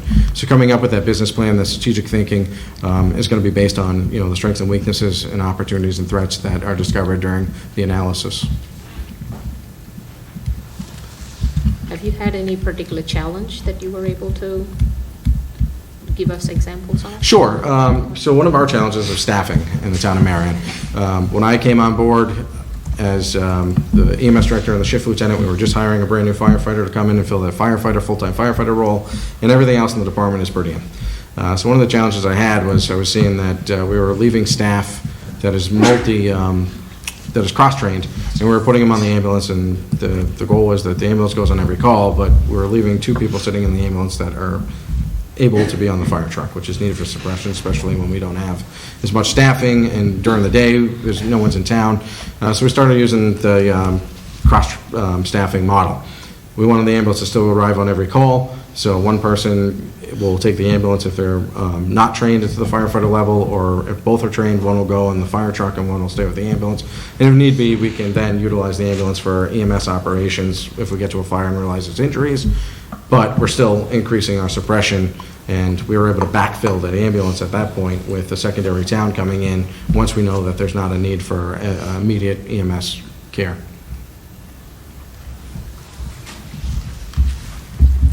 And is the fire station down in Marion, is that a new fire station, or are you still working off a? No, we're still working off, I want to say it's built in the mid-1950s.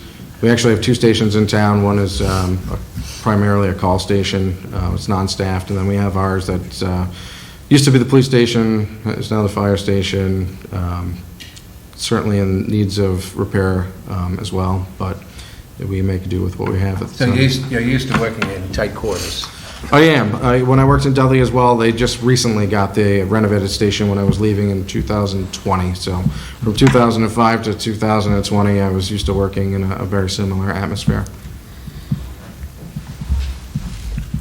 Yeah, so we were talking about money a little bit earlier.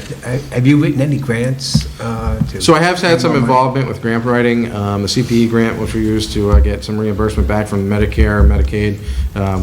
I've participated in that, different various safer grants for equipment from DFS. I've been involved in that as well. I've had a couple other grants I've been involved in that weren't successful, one being a stroke grant that I was working towards getting some monies to put a stroke program together, and various small grants such as like firehouse subs that didn't end up coming through. But the major ones, the AFGs, work with some of the information with the fire chief currently to make sure that those grants are going forward. Well, when you mentioned, you know, after your first 30 days getting to know people and then doing a SWOT analysis, you mentioned something about looking at what money you're leaving on the table. Can you say a little more on that? Yeah, so with any time that we're using a third party for EMS, ALS care, we're going to be paying some type of a fee, whether they're getting the reimbursement or they charge an intercept fee. Models are different. From my experience, from where I sit in Marion, we're able to establish our ALS level fees, really based on, we do a county analysis of what everyone's charging, make our decisions on what we want to put in for our billing, and we move that forward. So if we're giving away our money, they're using our ambulance, our fuel, just the maintenance itself for the use of the ambulance, and we're still giving them a considerable amount of money, there's potential that when we go to the ALS level, that we're going to be able to generate that type of funding. I can speak for where I work in Marion, where per diem, just one paramedic, 24/7, 365, is roughly at a competitive wage of $245,000 cost. But our ambulance receipts at a similar call volume are about $400,000. So there is money to potentially offset the growth with. Interesting. Okay. Lau, please share a management decision you made that in hindsight you would make differently and why. And please also share what you learned from this. Sure. So I think one of the management decisions that I've made in the past is, I'll go back to purchasing, of just buying equipment without consultating the staff. I think it's huge that we talk to them, that we understand their needs, because when we're not riding the ambulance or we're not in the fire truck, we may not know what their needs are. So I have made purchases of equipment in the past that ultimately led to people not being happy, the morale dropping. And, you know, it's something that is as silly as equipment that it makes a big difference that we have committees, and that we talk to people, and we ask opinions, and we ask them what's going to make their job easier. And I spoke earlier in a previous interview about laptops, and that was what led to that decision, to make sure that we did get the right equipment for the truck, that iPads were cheaper, but laptops were easier to operate. People felt more comfortable working with them, which is why, based on my previous poor decision of not consulting, that I made sure that I stood up as a voice for the members that of the department. I was just thinking, you had a great question before about management. Do you mind asking the same question? Yeah. There are a couple of things. One is, if you have folks that are working for you and there is a conflict within your staff members, how will you handle that? Given that the person that is creating the conflict is also a very productive member of the team. The second piece that I had was in terms of your own decisions that you have made as a leader. Have you had to reset yourself? Like I had given another example where, like, initially when I took over management, I made a mistake of like putting up with someone that wasn't carrying their full weight because they were able to cover for me on the weekends, which nobody else wanted to. But that costed me losing one of my valuable employees. So that kind of made me rethink and reassess how I should be dealing with employees. Have you had any experiences like that? How would you resolve Sure. the conflict? And second, Sure. how? To answer the first part of your question, Yep. conflict should always be solved at the lowest level possible at all times. We do have a chain of command system for people to bring their issues so that we're not stepping out of line of the chain of command. we want to understand the root cause of the problem. Why is the problem happening? We want to make sure that all our members feel safe within the department, that feel like they can work together within the department, and we need to work out our issues. There's going to be personality issues that come up along the way in any department or business whatsoever. I've had conflict management and resolution within my own department, and it's really just sitting down and getting to the bottom of the issue. And communication, 90% of the time, is what is the problem, and people just need to be able to communicate, and sometimes we have to be there to open up those lines of communication. As far as looking back, I think that we all have to, we have to look at ourselves for things that we do wrong and hold ourselves accountable. If we can't hold ourselves accountable, we can't hold other people accountable. And I think that taking a good look and owning the decisions that we make and learning from them and being able to say, hey, I made a mistake, I'm wrong, I can do things differently, is going to be the difference between how the members of the department view you as a leader, is being able to take on those responsibilities and say, I made a mistake and this is how I'm going to correct it.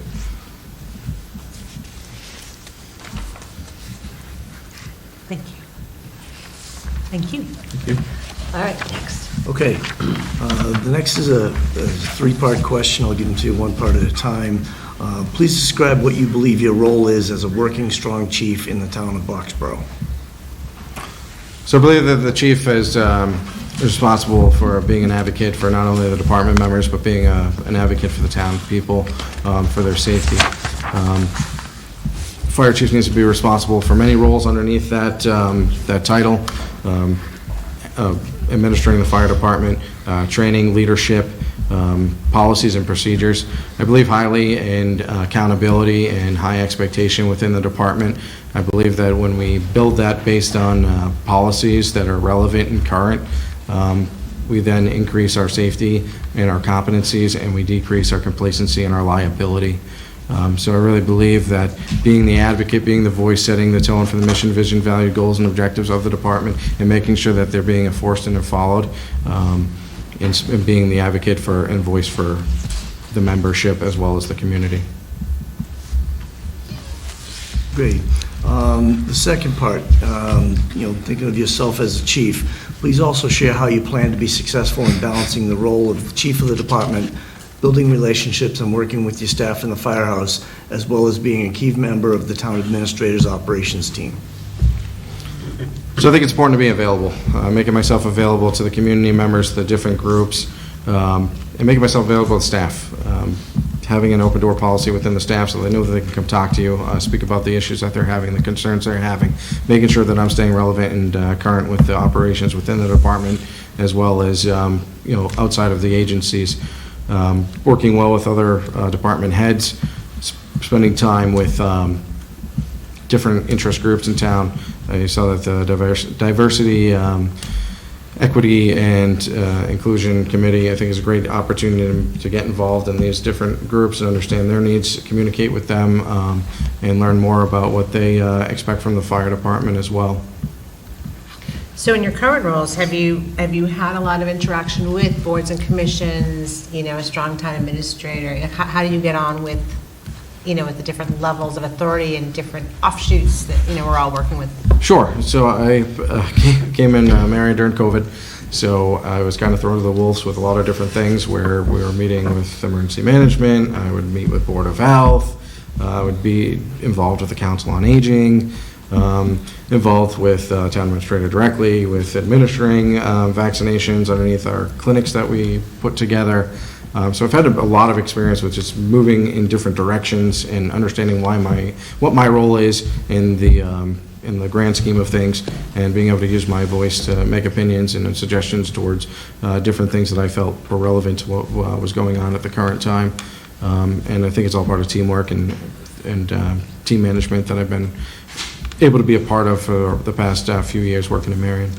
So have you ever been at odds with any of the departments? The only reason I'm asking is I am the first one to say I don't know how to run a fire department, but I might have an opinion. And what if my opinion perhaps is not correct? How would you manage that? Well, I can say that I've not always been the popular opinion at the table. And I will not sacrifice safety or take needless risks to avoid conflict.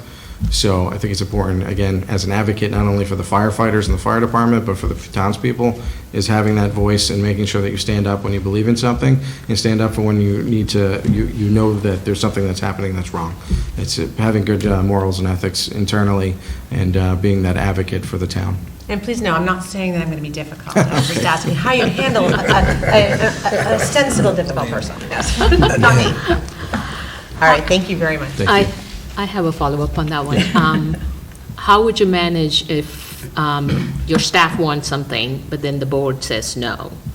How would you manage the conflict? So there's going to be times that we're not going to be able to get everything that we want. And I understand that as a firefighter and as a fire officer. And so being the fire chief, it's give and take within our employees. Have them understand why these things can't happen, that we're going to do what we can. Maybe we can follow it up with trying to get a grant to help with the funding of that. But we need to also make sure that we're spending money correctly, and these are the things that we need to do. This makes sense, whether it involves follow-up studies, the need assessment of why we need it. But yes, having a conversation with them to explain other avenues of trying to get that equipment, if it is something that could be a benefit to the fire department, and being that voice to, if it is something that is going to have a immense effect on our operation and on our safety, then fighting for that piece of equipment or whatever it may be. Okay. I would say you look like you were going to say something. I was just listening to the conversation. Does Marion have a local or a regional dispatch? We currently have a local dispatch. There's been discussion to go to regionalization, but we have not yet come to that. Okay. Have you had any issues with your local? It's not as efficient as I'd like it to be. I think that if I look back at my history, when I worked in Dudley, regionalization, working for the city of Biddeford was a regionalization system. And I liked working within the regionalization. There's a lot more focus, it seemed, on everyone getting answered and the knowledge that was coming up. Hydrant locations for us were always given, FDCs, cross streets, and so forth. So it just seemed like the regional system had more time to really spend on the units that were responding and paying attention to everything. Okay, all right, thanks. Yes, sir. Okay. How will you handle the delicate balance of building trust with your team of first responders and carrying out your responsibilities as chief on the management side of labor relations as well as at the negotiation table? So I think it's really important to have a strong labor management relationship. But again, I believe in strong policies and procedures and high expectation with accountability. So meeting with the firefighters, working with them, showing integrity and transparency. I'm not there to be against them. I'm there to get them things that they deserve, but we also have to do it within reason, within our budget, to make sure that we can responsibly run the fire department correctly.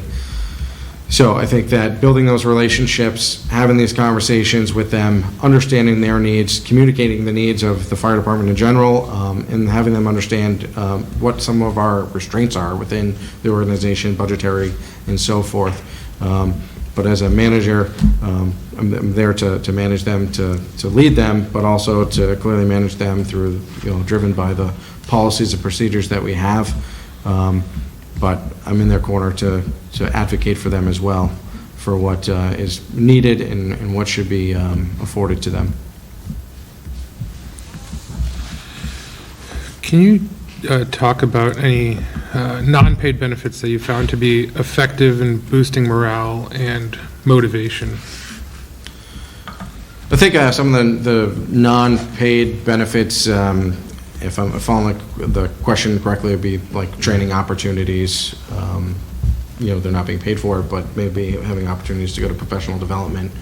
As far as morale as well, and I put training in that spectrum as well, is staying relevant, involving training, keeping the motivation up within the fire department, and creating that pathway.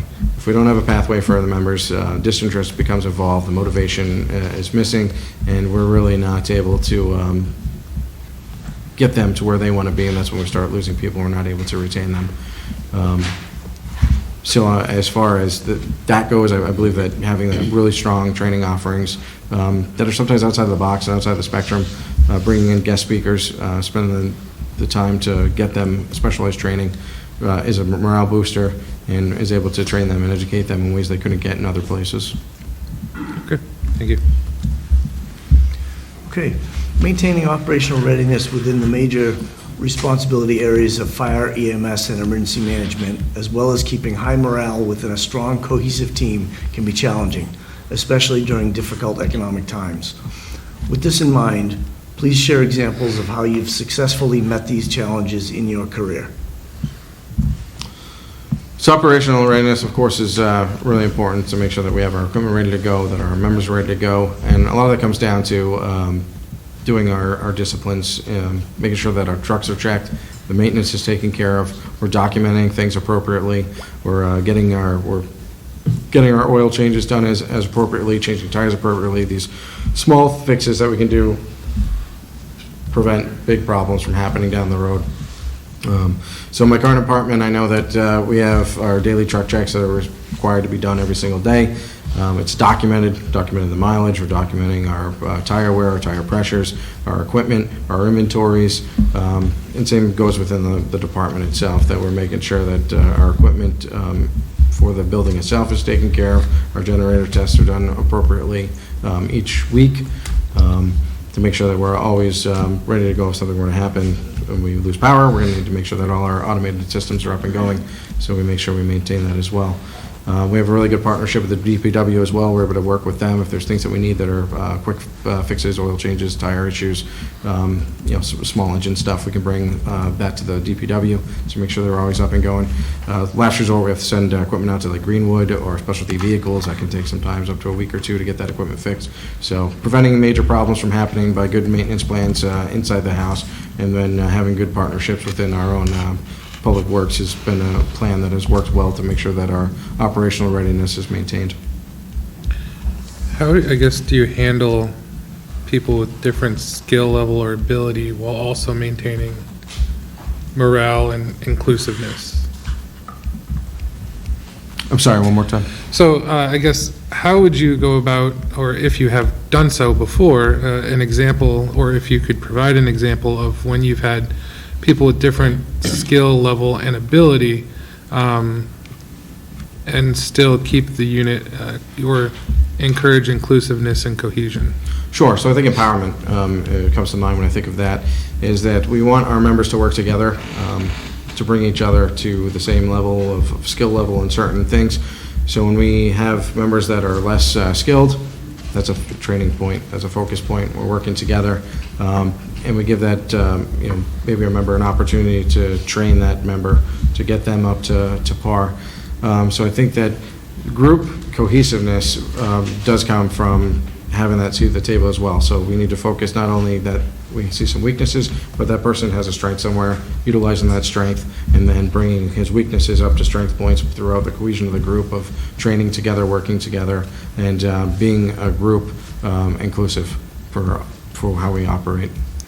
And so I guess now I'd kind of focus more on ability, right? So if we make a parallel where we say someone that's 3 feet tall is not going to be able to reach the box of cereal on top, where you have someone 6 feet tall that gets to more ability rather than skill, which I believe skill can be improved. And so how do you manage people with different abilities as well? Because you have, in any organization, different levels of ability that can't always be trained out, I guess, or trained up. I understand what we're saying.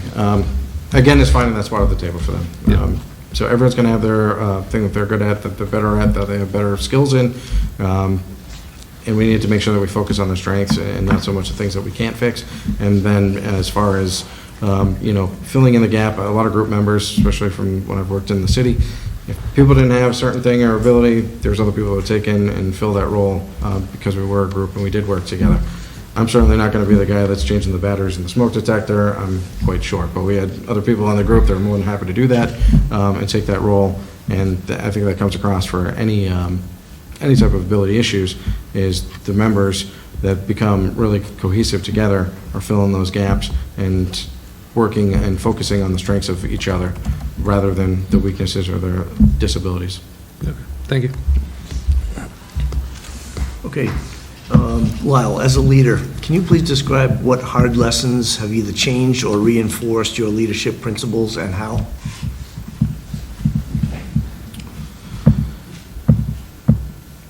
So as a leader, I think one of the tough lessons sometimes is, like we spoke about earlier, is admitting you're wrong. There's plenty of times I've made mistakes. I've taken pride in taking the ownership of that I have made these mistakes in the past. And sometimes it's, even small things are just not taking the time to think about, situations. And I've tried really hard to change that in the way that I'll speak in regards to like some type of discipline issues, is where sometimes you forget the human factor. And you have to realize that, yes, in black and white, we have rules and we have regulations, and this is the way we see things, but sometimes I think we fail to understand the human factor and why these things are happening, and that a lot of our problems are preventable. So I would say that, I may have passed up on some good employees in the past because I just didn't take the time to recognize and understand the situation, and take the time to have that human factor with them. And I think that's a disadvantage that I had in the past, and going forward, learning from that, understanding that I need to take a step back, analyze it a little bit better, maybe even take a little human factor to understand why the situation occurred, and not just think it's nefarious all the time, just without having that opportunity to think it through. Any other questions? No, I don't have a question, but I have a comment. That sounds like good growth, Lyle, so nice to hear you say that. Okay. Lyle, please provide us any concluding remarks and reasons why the town should consider hiring you as our next fire chief. So I've been in the fire department since I was 14 years old. This has been a lifelong endeavor for me. I've worked in many diverse and different areas, from large cities to small towns. I've worked in the city of Holyoke as a paramedic, Springfield. Like I said, in Maine, I've worked as a paramedic and a firefighter up there. I'm in small towns around the area in central Massachusetts. I've been a paramedic in 4 out of the 5 regions in the state of Massachusetts as well.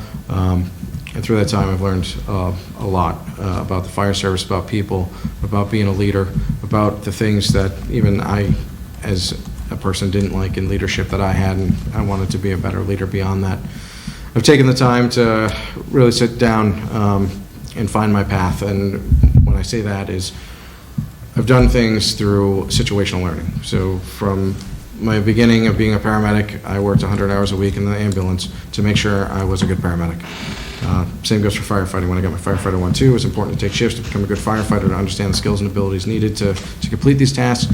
And now, again, learning with relevant education, that now with my degree in fire science, my degree in fire administration, I'm able to put those and apply those lessons learned from the lessons that I've learned throughout the curriculum. And now executive fire leadership, if selected for this position, would give me the opportunity to use those lessons and apply them going forward.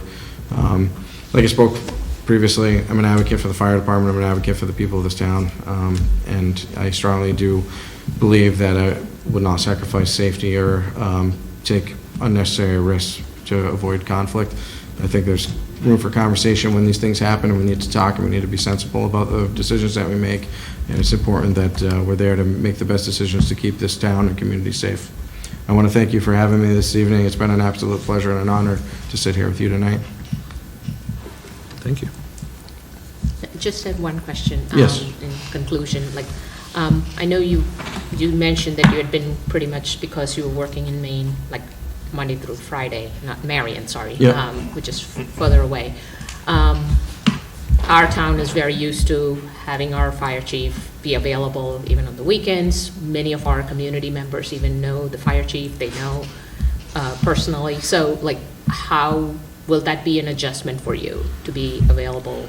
I don't think it'll be an adjustment for availability because I'm not far away. I'm going to be available to answer the phone if I need to come in for a reason. I can come in. Community events, I'm going to want to be here during the community to be able to meet with these different groups, meet with different people. I think it's important to have a presence from the fire department as well as the fire chief during community events as well.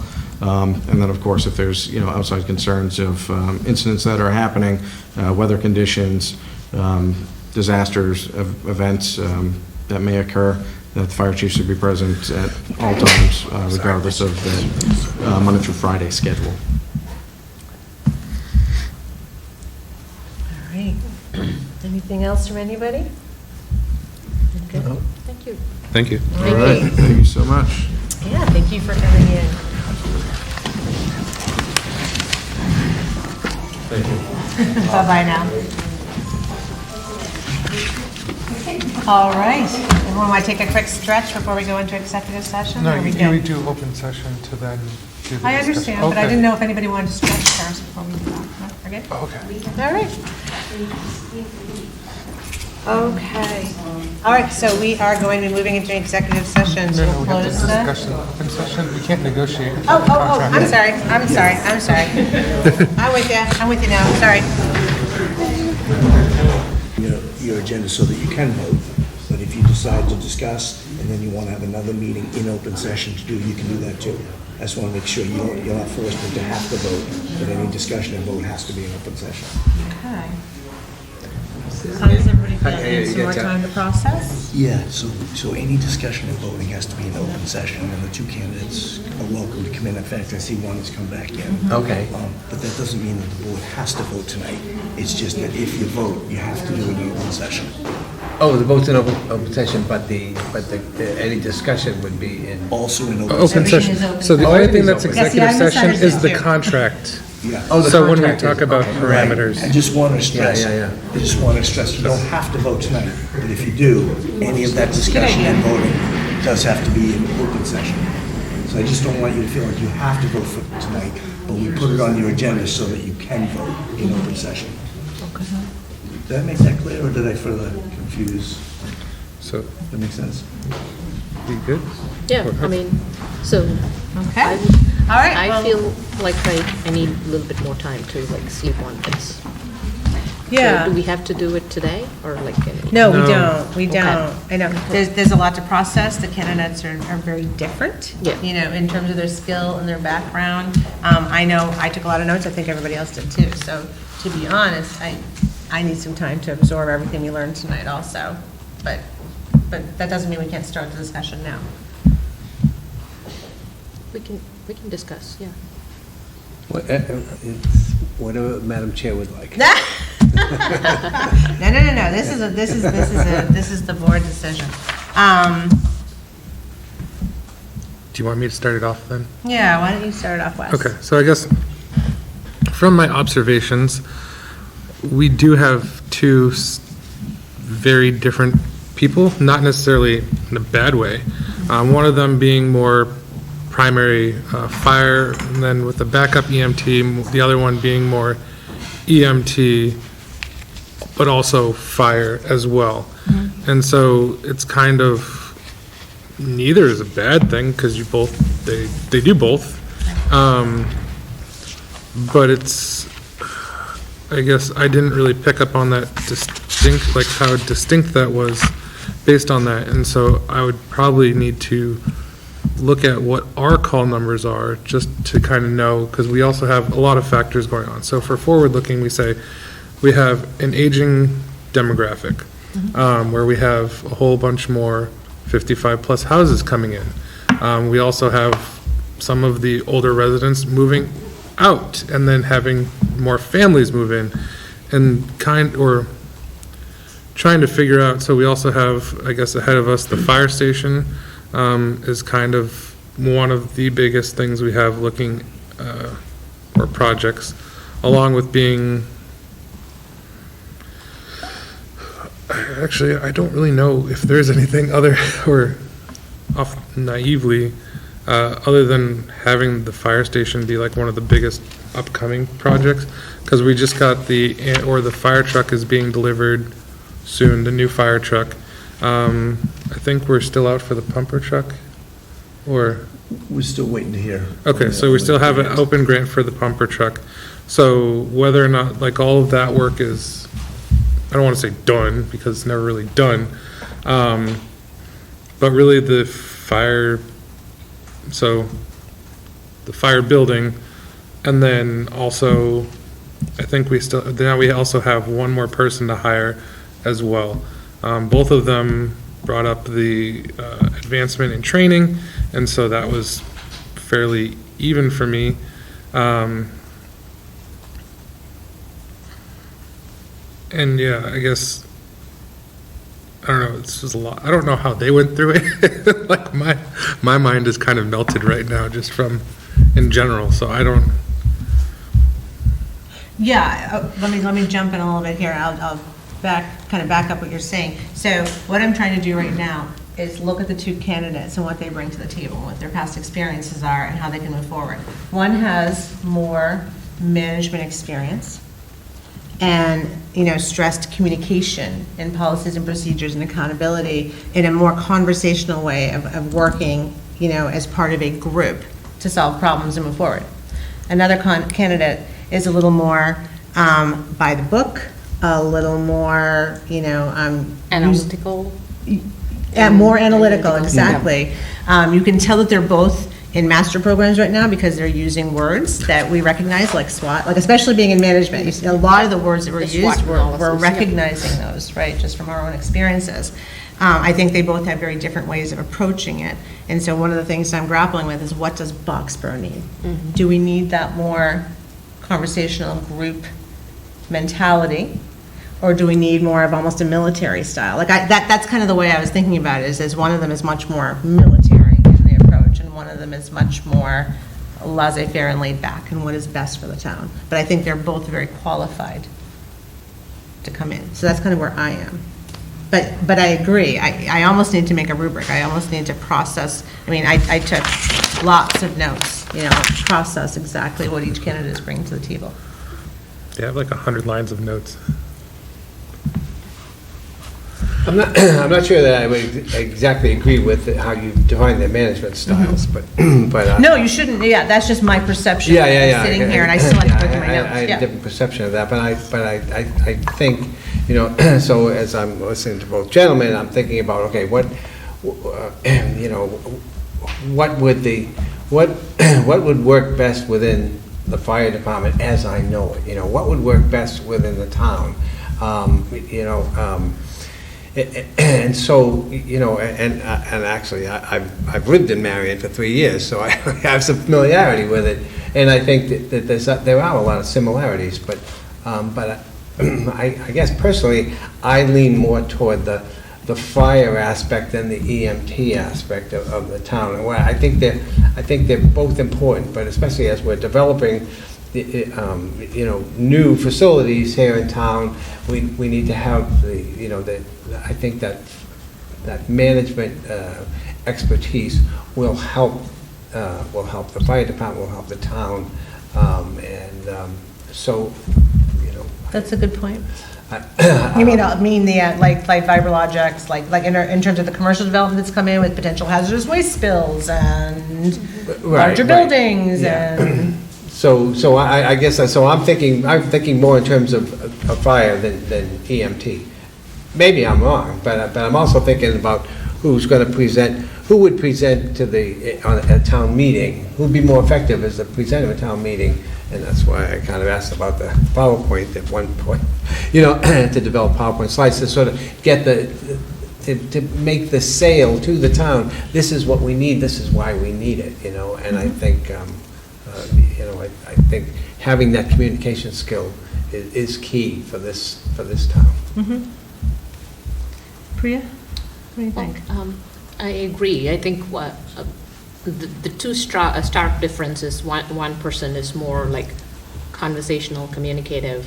The other person is not bad. I probably relate more to that person, is more analytical, more structured, more organized kind of way. So again, depends on like, what does our town need? Like, do we need a more of a conversation, building a community, building a team together, or do we need someone that can get things organized and get it moving? So and I agree with Dave in terms of like, one person has a better fire experience, fire chief, or the fire experience as opposed to the EMT. The other person seemed to have more the EMT piece, where it might help assist our aging population, but again, given now that you guys bring about like the future developments, that makes more of a sense in terms of like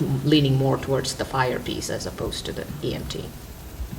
But I understand, having lived in Marion, I understand the need for the kinds of things that were being discussed, because there's one hospital in Wareham and there's one hospital in New Bedford, so it's really, here we've got a hospital right down Route 2, so with fairly quick access. So I think there's great value in the work that's being done within Marion. I don't know that we would need that kind of work, that type of, kind of occupational therapy type testing, to see if, somebody's at risk of falling.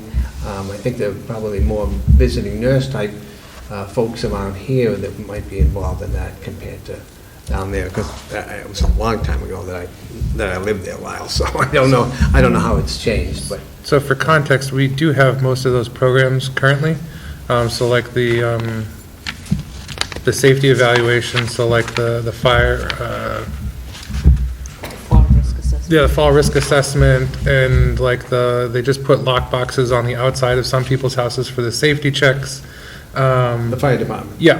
Okay. And so those kinds of programs, and so I don't necessarily, I'm also trying to not necessarily examine my own,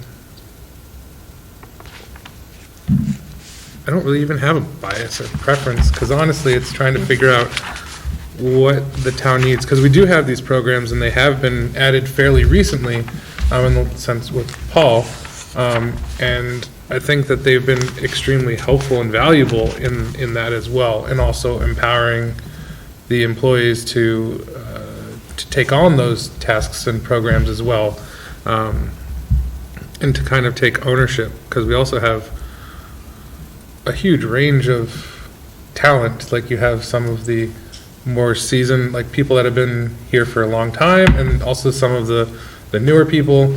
I would say it's a very diverse fire department. Experience, age, gender, like there's a lot going on. And so my mind is like fried right now, to be honest. So we need some time to process. I think one of the things that I'm really focusing on is the town of Boxborough has been through a lot in the last few years. So now I'm thinking about what do we need to get back on track? And I liked how both candidates talked about working with other department heads and understanding what the town is dealing with as a whole, and then trying to work with those department heads to bring us all together.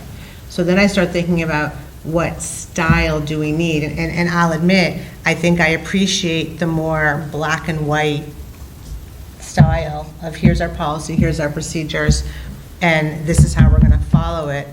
Because I think sometimes when we get too conversational and we try to get too many opinions that are outside of policy and procedures, that's where we get into the gray areas that get us all in trouble. And that's kind of how we wound up where we are now.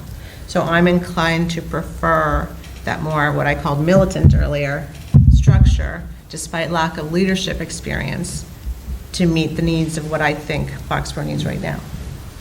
But I'm weighing that. Michael, did you have an opinion? He's going to be working with these people. So my notes are 3 or 4 times as thick as yours, because I've been through this process a number of times, and each time I see new things about each of these candidates. And I agree with most of what you've said. So I'm convinced even more after sitting here this evening that one of these 2 gentlemen is going to be the Boxborough Fire Chief, and the other one is going to be a chief somewhere else very shortly. They're both chief material. Different styles. One more analytical, as you mentioned, one more, I don't know if laissez-faire or more conversational. So to answer your question, I don't have a preference per se. I think I could work very easily with either of these candidates. They're both highly qualified, and I think they have good visions for the future of Boxborough. I think one was more specific in those visions. The other one was more let's see how it comes and what develops. and I don't think either approach is wrong, Wrong. but I don't have a preference. I think I could work very successfully, very easily with both of these professionals. I'm sorry that doesn't help. No, but no, I- that's being helpful. honest. Yeah, yeah. You know, I'm also thinking that, again, one candidate has a little more leadership background. The other one's resume looks very similar to our captains and lieutenants now. So I am a little concerned about bringing somebody in kind of that's at the same level that's now elevating. And then that gets back to policies, procedures, and accountability. You know, so that's what I'm weighing too, is just, you know, we are a town where people either begin their career moving up the ladder and head off to somewhere else, or they're already somewhere else and they're segging out. Both of these candidates are more in the middle. You know, so this is a little different than what, you know, than what we typically experience. So those are actually two streams of thought that I'm processing right now. I also don't want to drag it out. I don't know that that's fair to drag it out, you know, unless we could plan to meet soon to make a decision. Because what I'm hearing is that, I mean, everybody's feeling kind of like, wow, we just absorbed a lot of information. I'm not sure anyone's quite ready to make a decision yet. Can we take maybe like a 10-minute recess just to like walk around outside or something? I don't know. Like, I don't know if that would make people ready. Or help people be ready or something. I don't know. Thoughts? Are we allowed to have citizens input? Is that, Typically, we don't. don't? Okay. But it's not Not unheard No, of. no, not. okay. I didn't know. We're three of us are new here, so we're all figuring this all out together. That's, yeah. So if it helps to have a break, I wouldn't mind going and using the restroom if that would give you the 5 or 10 minute break you were looking for. You can't talk amongst yourselves if you head out of here relative to this, but, you know, you four. But otherwise, if you wanted to take a break, I mean, I could certainly make it till 9 o'clock, but if it helps, I would take a break if that. Let's take a break. easier. Let's take a 5-minute recess. I'm going to reread my notes. You all are welcome to use the bathroom, get some water, talk amongst yourselves, but let's take a break, read our notes, and then regroup. All right, see you all back at 8:30. How about that? 12 minutes. All right, welcome back. It is 8:31. We just took a little break to clear our heads and do a little thinking. What I want to present to the board is we have a couple of choices. I mean, I think I'm inclined to try to resolve this evening, not leave anybody hanging. And we basically we have choices.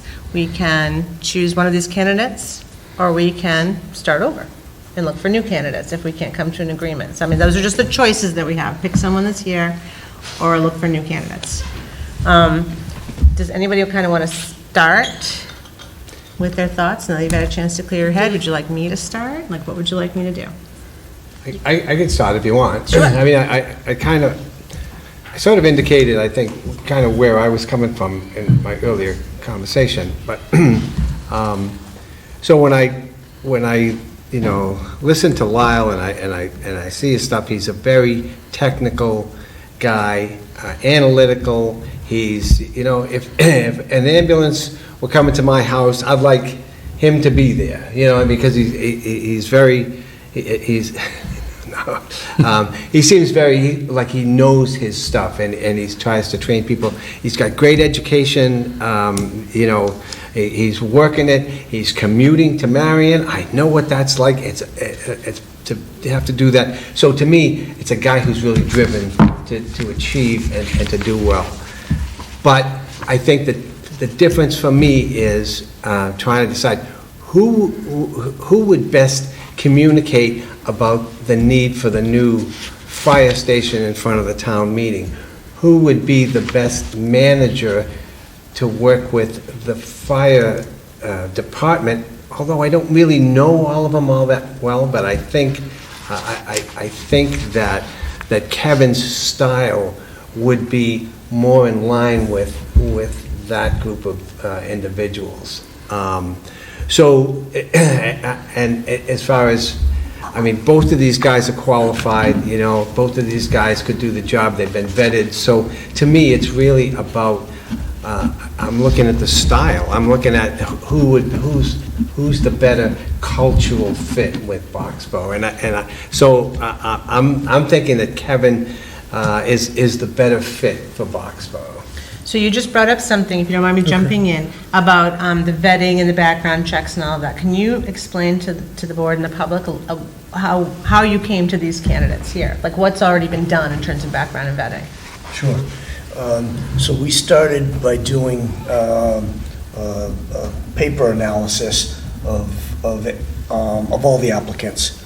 And we actually had 5 applicants, which is smaller than I would have expected. But after going through, Rajan and I, through the resumes, the cover letters, as well as the full applications, we found all 5 candidates to be highly qualified and experienced.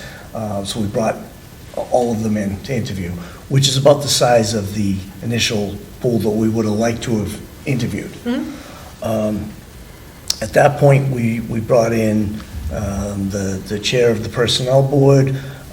We had John Fallon, who's well experienced in many areas of the community, as well as a highly respected, member of the community, as well as Rajan, myself, and the police chief. And we had input from the fire department that came to us through the 2 fire captains, Captain Malinowski and Captain Gray, and we took numerous pages of notes from what the fire department was looking for, what the fire administration was looking for, in what they liked and what they already had in the department, in the chief, what they were looking for in the new chief, what were the traits and qualifications, and we used those to help formulate the questions that we asked there, as well as we took questions from the other people on the panel. Okay. So that was phase 2. After that, then we did some background checking. We checked references, and then we moved to phase 3, which was the assessment center, which was last week. We brought 3 people forward to the assessment center, and we're at this point now where all 3 people in the assessment center did very well. All are qualified to be chief material, and then this is the last step. So tell me, I'm looking at the motion, and it says whoever we appoint, it's subject to contract negotiations and final background and reference checks. So help me understand exactly what that means. Yeah, absolutely. So whenever we bring someone on for a public safety role or a finance role, there are some more in-depth background checks. So when it's finance or administration, there are credit checks, there are financial background checks. When it's public safety, we do more of a more in-depth criminal, past just a query and reference checks and social media checks. And typically, the more extensive background check is handled by our police department. What Rajan said was Rajan, come talk on the mic. or he just said that the more extensive background check is done by the police department. Okay, thank you. We'll move down the... So I guess to answer your first question, I don't think we need to push, or I don't find the need to push off the voting, I guess, or discussing.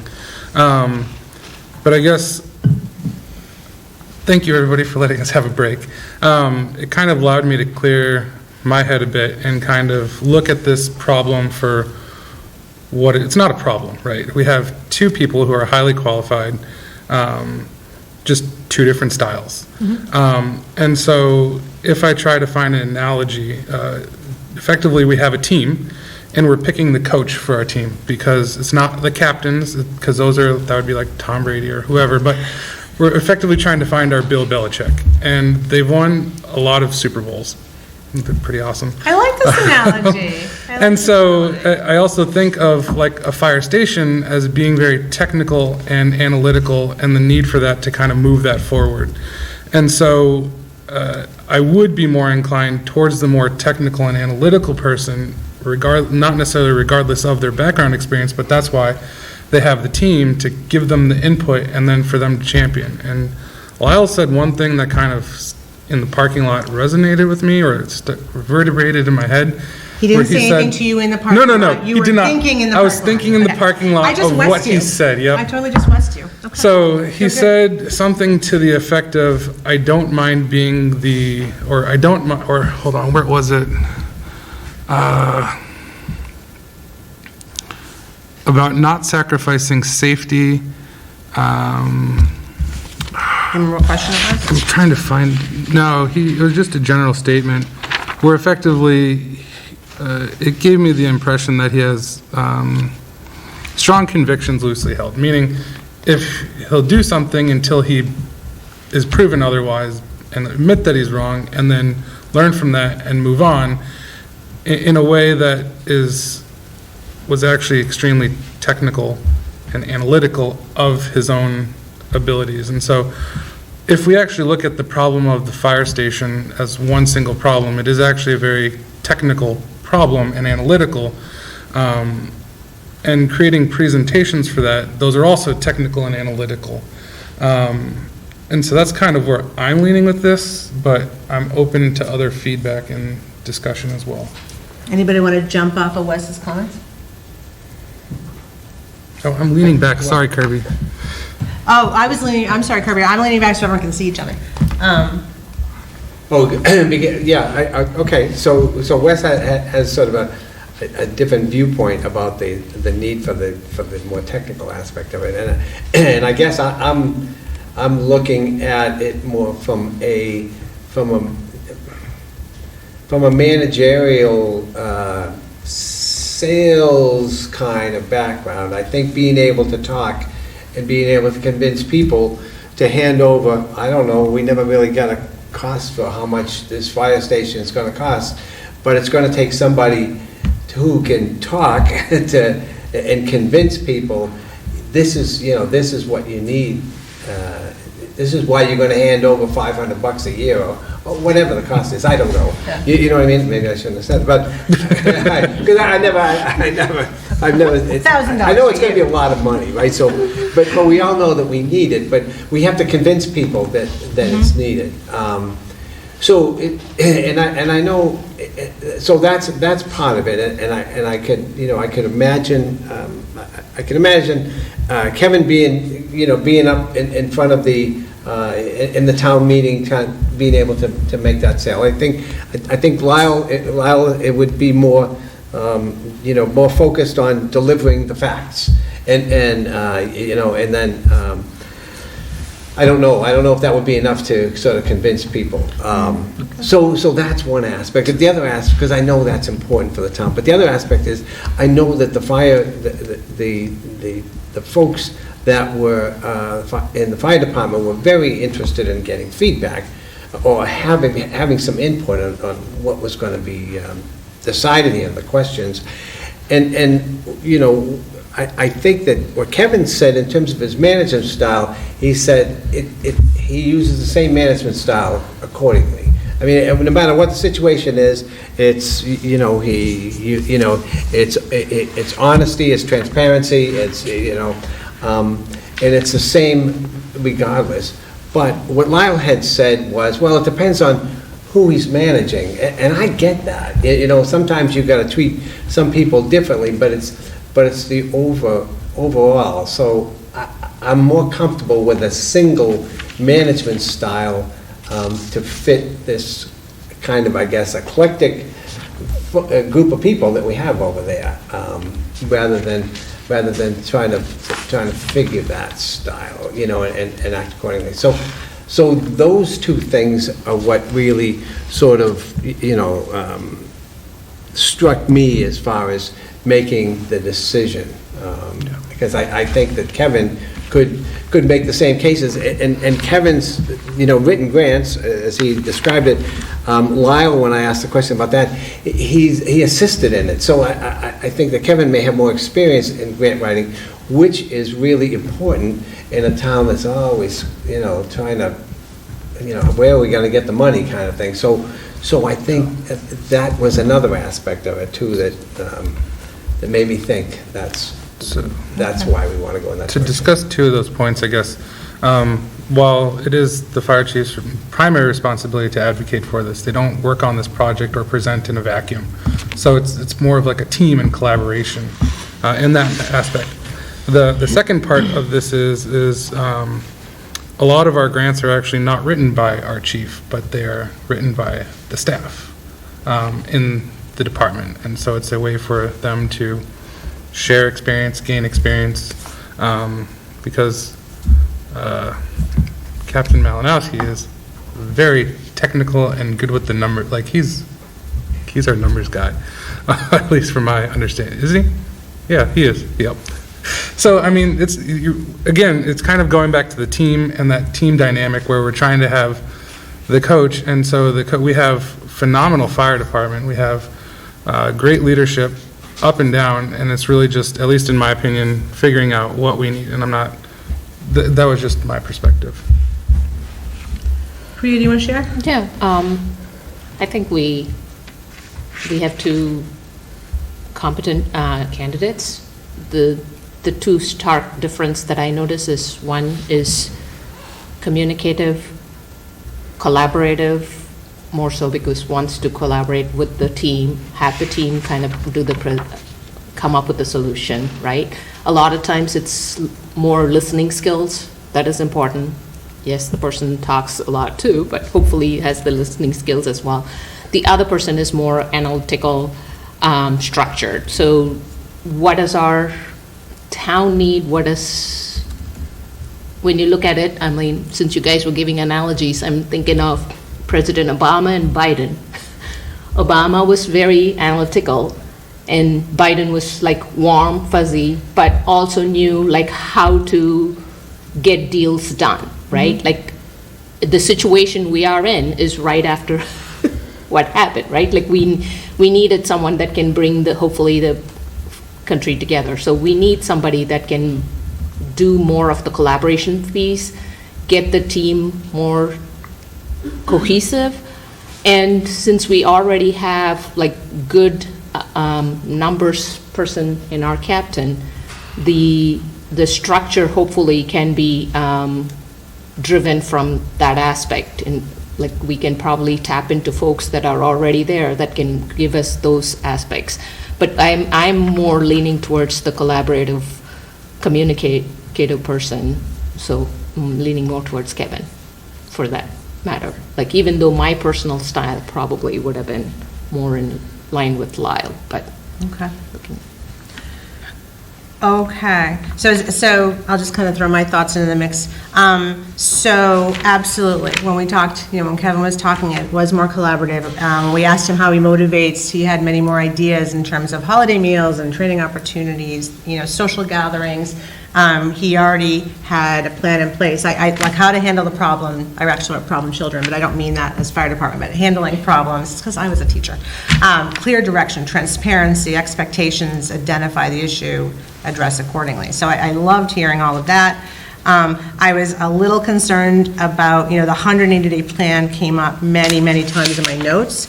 It's on all 3 pages. 180-day plan, his come in and spend 6 months observing and listening and all that. And I would want to see that happening a lot sooner than 6 months. We don't have 6 months, to get anybody on board. Loved the grant writing, loved his experience. The fact that he went through 8 years of level funded budgets and didn't lose anybody. That speaks to his leadership right there, that he was able to hold a department together. All right, so that's what I saw as all of his strengths. I was a little concerned when we asked about electric vehicle fires that there wasn't a bit of a more tactical explanation about how you handle one, but we also surprised him with it. It wasn't like he was prepared for that question. All right, so then getting to what I liked about Lyle, I like that he's had experience with both local dispatch and regional dispatch. I taught in Holyoke. I taught in Concord. So I like the fact that he's had city experiences which are so different than what you're going to deal with in a town like this. So I like that. That tactical, talking about recruitment and retention, staffing models, understanding why people are getting into the career. Both candidates talked about how the up-and-coming generation views a career differently than perhaps somebody my age. You know, I don't know how old everybody else is here, that you don't assume that somebody coming into the fire department is automatically going to stay 20 years. It's called how do you retain, how do you maintain, and I think to some degree having somebody, I'm just going to go out on a limb where he's got 18 years in fire service. He is more that generation than my generation, and so I respect that that's the needs that we have.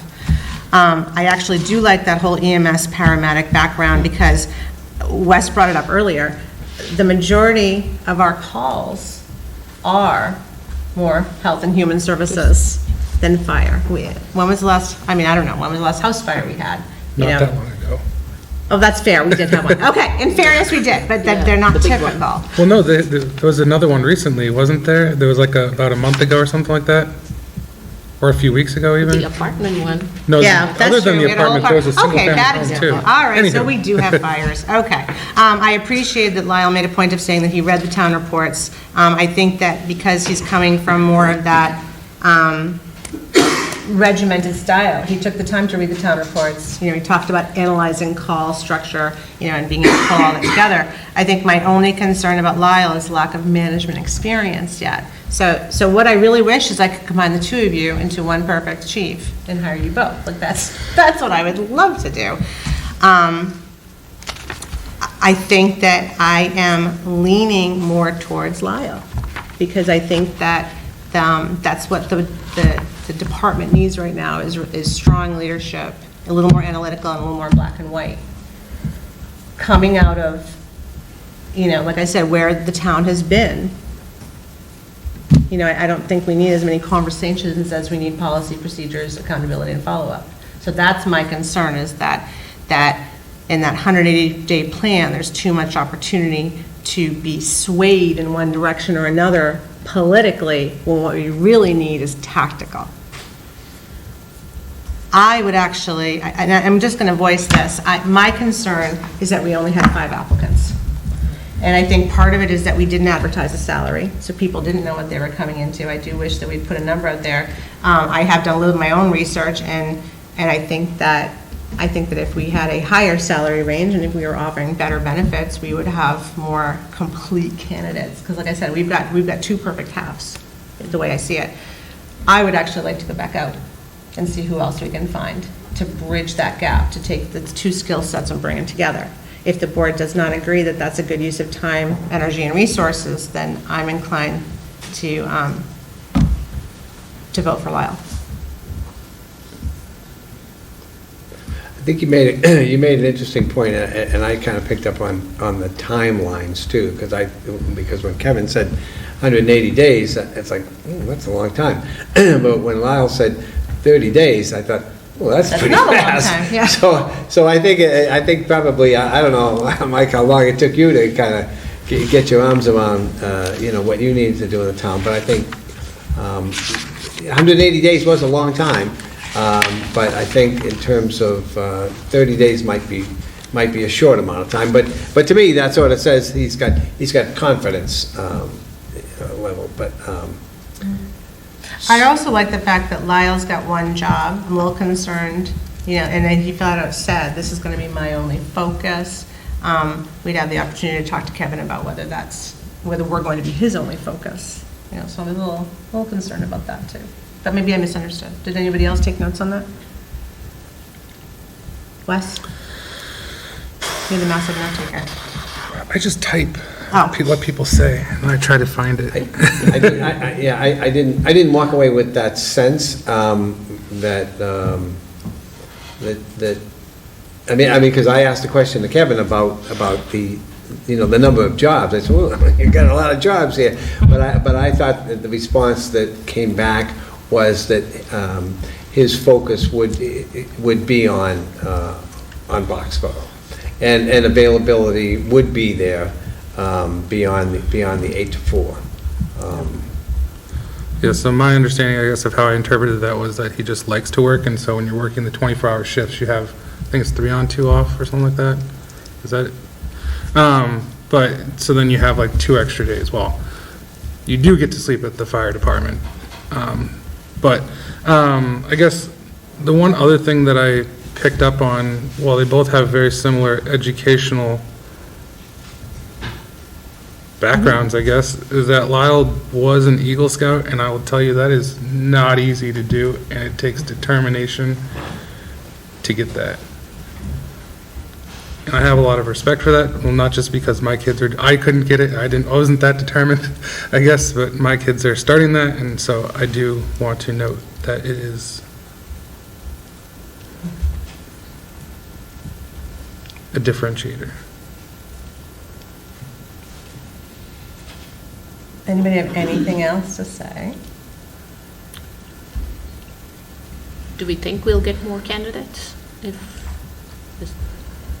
Again, doing a little bit of my own discussion with people, I think that if we had put out, when we were looking exactly what the compensation was going to be, I was very surprised to only get 5 candidates, very, very surprised. So that what that said to me is either it needed to be out there for more time, it had to be spread differently, or exactly what we were offering needed to be put out there. I did not know, because I wasn't a selectman when we did this, a select person. I didn't know that compensation wasn't actually part of soliciting, candidates. And I think that, is pretty important, exactly what it gets, versus come on and interview and then we'll tell you what you might get in your contract. So I probably would have approached it differently then. And that's not fair for me, to call it into question, but I have to wonder if we would have had more candidates, because I would like to see the 2 candidates combined into one candidate with both skill sets, which means to me somebody. But you're not going to get that. No, well, no, I don't know that we can't get somebody with more leadership experience who's more tactical. That's the 2 things I'm looking at, is leadership experience and the ability to build consensus versus the ability to manage day-to-day operations and make sure the job gets done and gets done right. So I'm not sure we can't get those 2 things together if we went out again.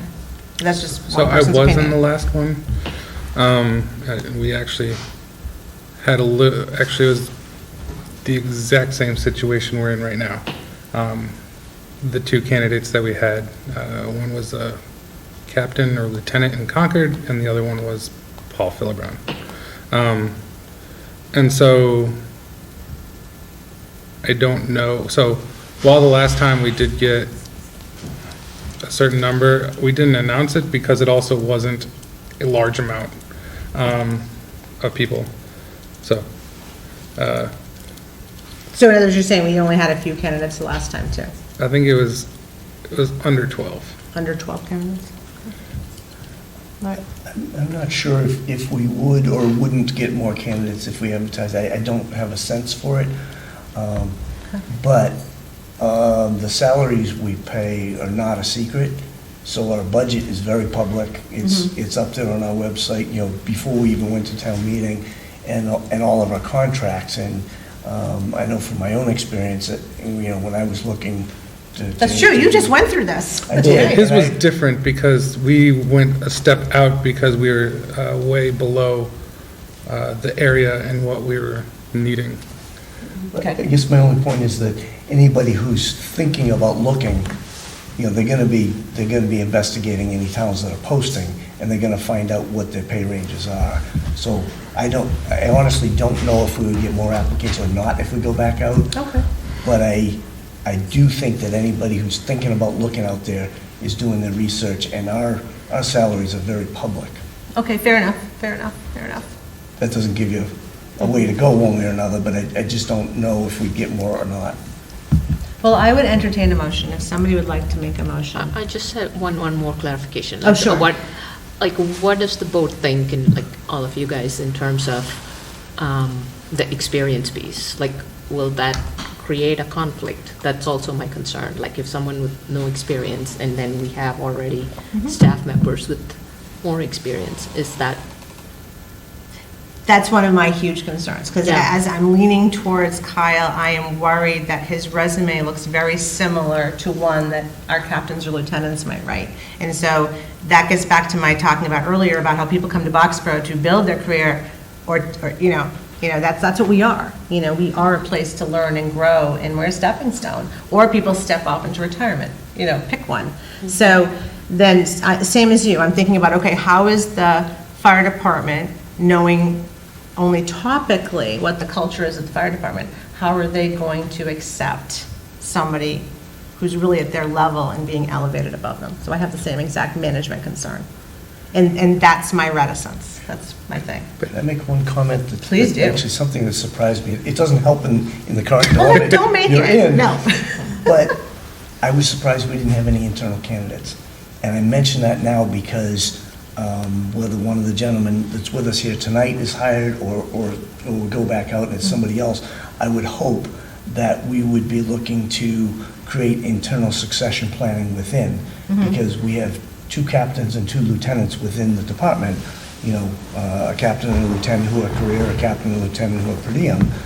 But I would think, I just don't know why we didn't have an internal applicant. Either they felt like they weren't prepared, or maybe they're not at that point, I don't know. But I would hope that whoever is our next chief would look at building from within, because there is some advantage to being able to at least have some options within your department. They know the community. Again, it doesn't help you with your current discussion, but that would be a future hope, is that we are looking at developing people internally. Well, it's funny, they both actually addressed it. You know, one talked about, I expect turnover with the younger generation, so we want to engage them early and often, encourage growth to create longevity. And then the other candidate talked about creating pathways for promotion and success. So they're both cognizant of that being an issue, no question, no question. But, you know, and I think one of them might have used the word groom, or I just might have extrapolated that word. That didn't help, Mike.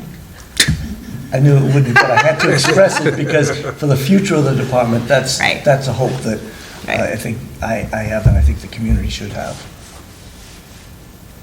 But, you know, Mike, I wondered this, as you were saying, just before you said that, I was wondering why they weren't, you know, nobody wanted to apply, but okay, so I that's, don't know that so we answer. don't know the answer to that one, but, and that's fine, but I, you know, so I, you know, one of the other things too that indicators for me, like in Boxborough really needs to have outward-going people, I think, because we're a community of a lot of trees, and you know, a lot of people don't know their neighbors, and we're trying to pull people together, and I so that's kind of where I lean more toward Kevin, because, you know, as Kevin was, you know, finishes off his thing, he came by and he shook hands with us on the way out. Now, Lyle may have been a little nervous as he was finished, and he just walked out. But I think having that kind of, you know, connection, you know, making that connection with people is important, especially in a town like this, where there's, you know, so many people are separated, right? So you need somebody who's outgoing, who's gonna connect with more people to kind of, you know, bring more people together. Okay, do we want to make a decision tonight, or do we need to step away and come back on Thursday? Well, you can tell where I am, so. Yeah. Would you like to make a decision tonight? Then I would entertain a motion, and we'll go from there. All right, well, I would like to make a motion that we, do I need to read that from the, I move to appoint Kevin Grebnar, the next Boxborough chief, subject to successful contract negotiations and any final background and reference checks. I move to enter into executive session. That's another one, I guess. So- Yeah, that's another- Oh, that's it, yeah. okay. Sorry. I'll second. Any further discussion? All right, all in favor of appointing Kevin, please say aye. Aye. All opposed? Nay. Nay. We're split. Okay, split vote. All righty. All righty, we have a split vote. We're 2-2. Yeah, we're 2-2, you guys. You both win. Yeah. Mike, I'm looking for some guidance on what we need to do next. How do we move through this?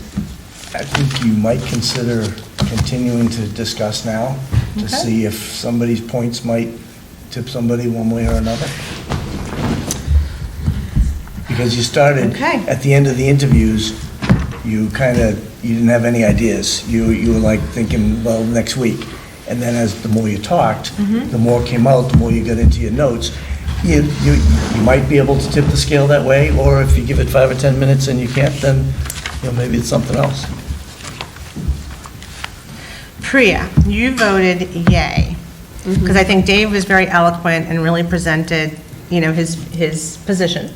You want to add anything to your position since you made the motion? I would also add the scores that were provided to us by the association, or I forget what is it? Assessment center. The assessment, yeah. I think that those, there has to be some value in the differential there, that these people who are, who are professionals and, they're professional chiefs, the fire people, and they assess the highest score. So there's value to that as well. Okay. Priya, would you like to advocate for your position? Well, I mean, as I said, like the experience, ability to listen, ability to collaborate, and then creating an expectation for not just for the staff members, but also getting from the staff, like the expectations for themselves, ability to be familiar with grants and be able to get that, and to connect with people. I think that's important in our town, to be able to connect that and have that. And talked about transparency, recognition, being a team player. So I think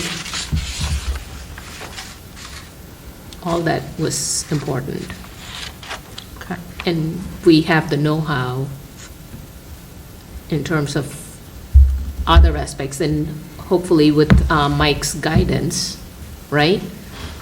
We could make them more like, if you want, like the structure part, Kristen, what you're talking about, in terms of like, okay, we want set goals and set things happen.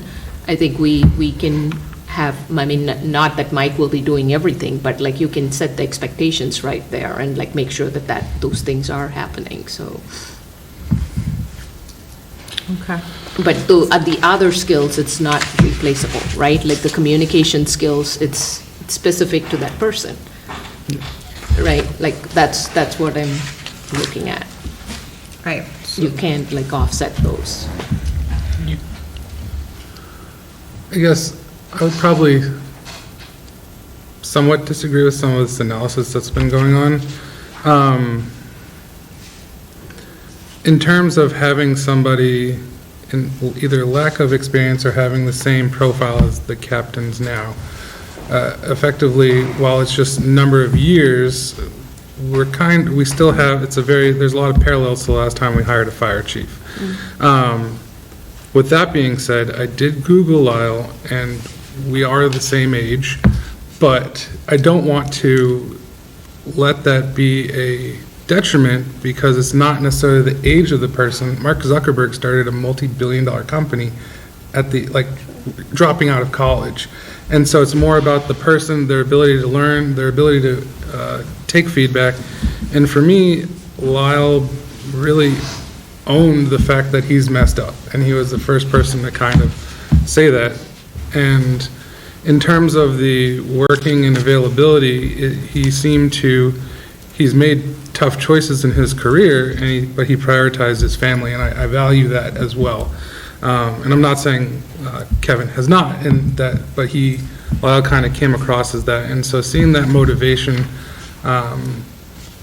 in combination of being an Eagle Scout and in terms of the one, is that now open, or what was? What's this asking you, Mike, I think? What? Is that now open, or is it not? The scoring? Yeah. It certainly could be. Well, I'm asking because if it's not, then I won't make a comment, but if it is, then Yes, I you- will. Can you make a comment about the different I don't. scores that the candidates have received? And do they know their scores? They don't. They could. I mean, there's nothing wrong with them knowing their scores. Would you like to know your scores? Okay. Fine. While taking David's comment about that, if you actually look at the different categories and what they involve, for me, while not necessarily the most straightforward, and now after interviewing them, I can kind of see why the scores kind of fell the way they did, but I think that they did miss some of that background component or the intangible component in the assessment, whereas the collaboration was actually, Lyle scored higher in that one, the teamwork and collaboration. And so for me, that was kind of important because what we've been building towards is having Mike working with the department heads and kind of building this collaboration for that. And while not necessarily overall, they were both very close in all the other categories, but what stuck out to me was the difference in his teamwork and ability to collaborate together. And so that's also why, now that we're discussing that, I was leaning more towards Lyle. Yeah, and again, synthesizing everything that everybody has said, I'm going to distill it down to kindergarten words. Kevin would be more political. Lyle would be more tactical. And I think the last thing we need right now is more politics. I think we need tactical. I think we need building a fire station, figuring out our dispatch. He's got experience with both of those things. He's got experience with small towns, big towns. No, his fire is not as robust as his EMS and his paramedic, and I'm going to call it more that social services piece. But again, I believe that that's a bigger piece of the job right now, is that social service piece. And, but he does, and then he's going to be able to call on, assuming that he very quickly gains the respect, that he can quickly gain the respect of the team, let's call it the team. I think he could collaborate with the current team in place at the fire department to do really great things. So that's really where I'm pulling back towards Lyle, is yes, lack of leadership experience in that traditional sense of, the ascension, but really good skill set. And I didn't pick up on the Eagle Scout, and that actually is a really big deal. Well, I would respond to the Eagle Scout. I was a Boy Scout myself, and I always admired the Eagle Scout until I met one of the laziest guys I ever met, and I found out he was an Eagle Scout. It's like, how could that be? I don't know. Dave, you peaked early. So that kind of burst my bubble for that one. Sure. But I think that the collaboration score was, I think, if I'm not mistaken, it was leaderless collaboration. It was about, Teamwork. It was, yeah, it was about working together as a team, not as a leader. Do I have that right? You're correct. It was a leaderless problem-solving exercise. So I think that Lyle would, he'd be super to have here, but I still think, and I don't want to say it's political, but it's just, I think that Kevin's management style I can relate to, because, he talked about trusting his people. He talked about, transparency. The management style that he professed was, like I said, I could relate to it, right? But Lyle was kind of like, okay, well, let me assess where this gang is, and then I can adjust accordingly. And I think that's legitimate as well. But I just like the steadiness of that. So I don't think I'm not trying to push the political. We got enough politics going on. We just people need to be able to connect and to to be able to work closely together as part of a team. I think it was that more of a team effort came across with Kevin than with Lyle.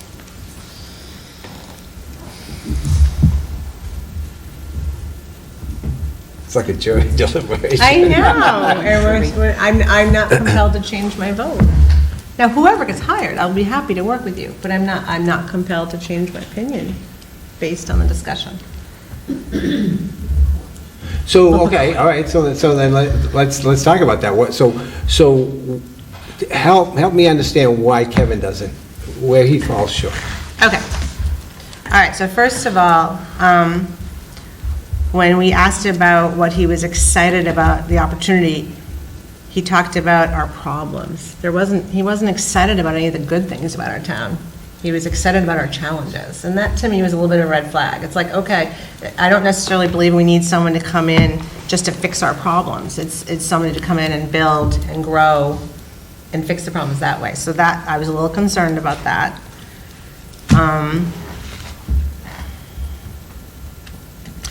Solicit the bean counters, a little offensive.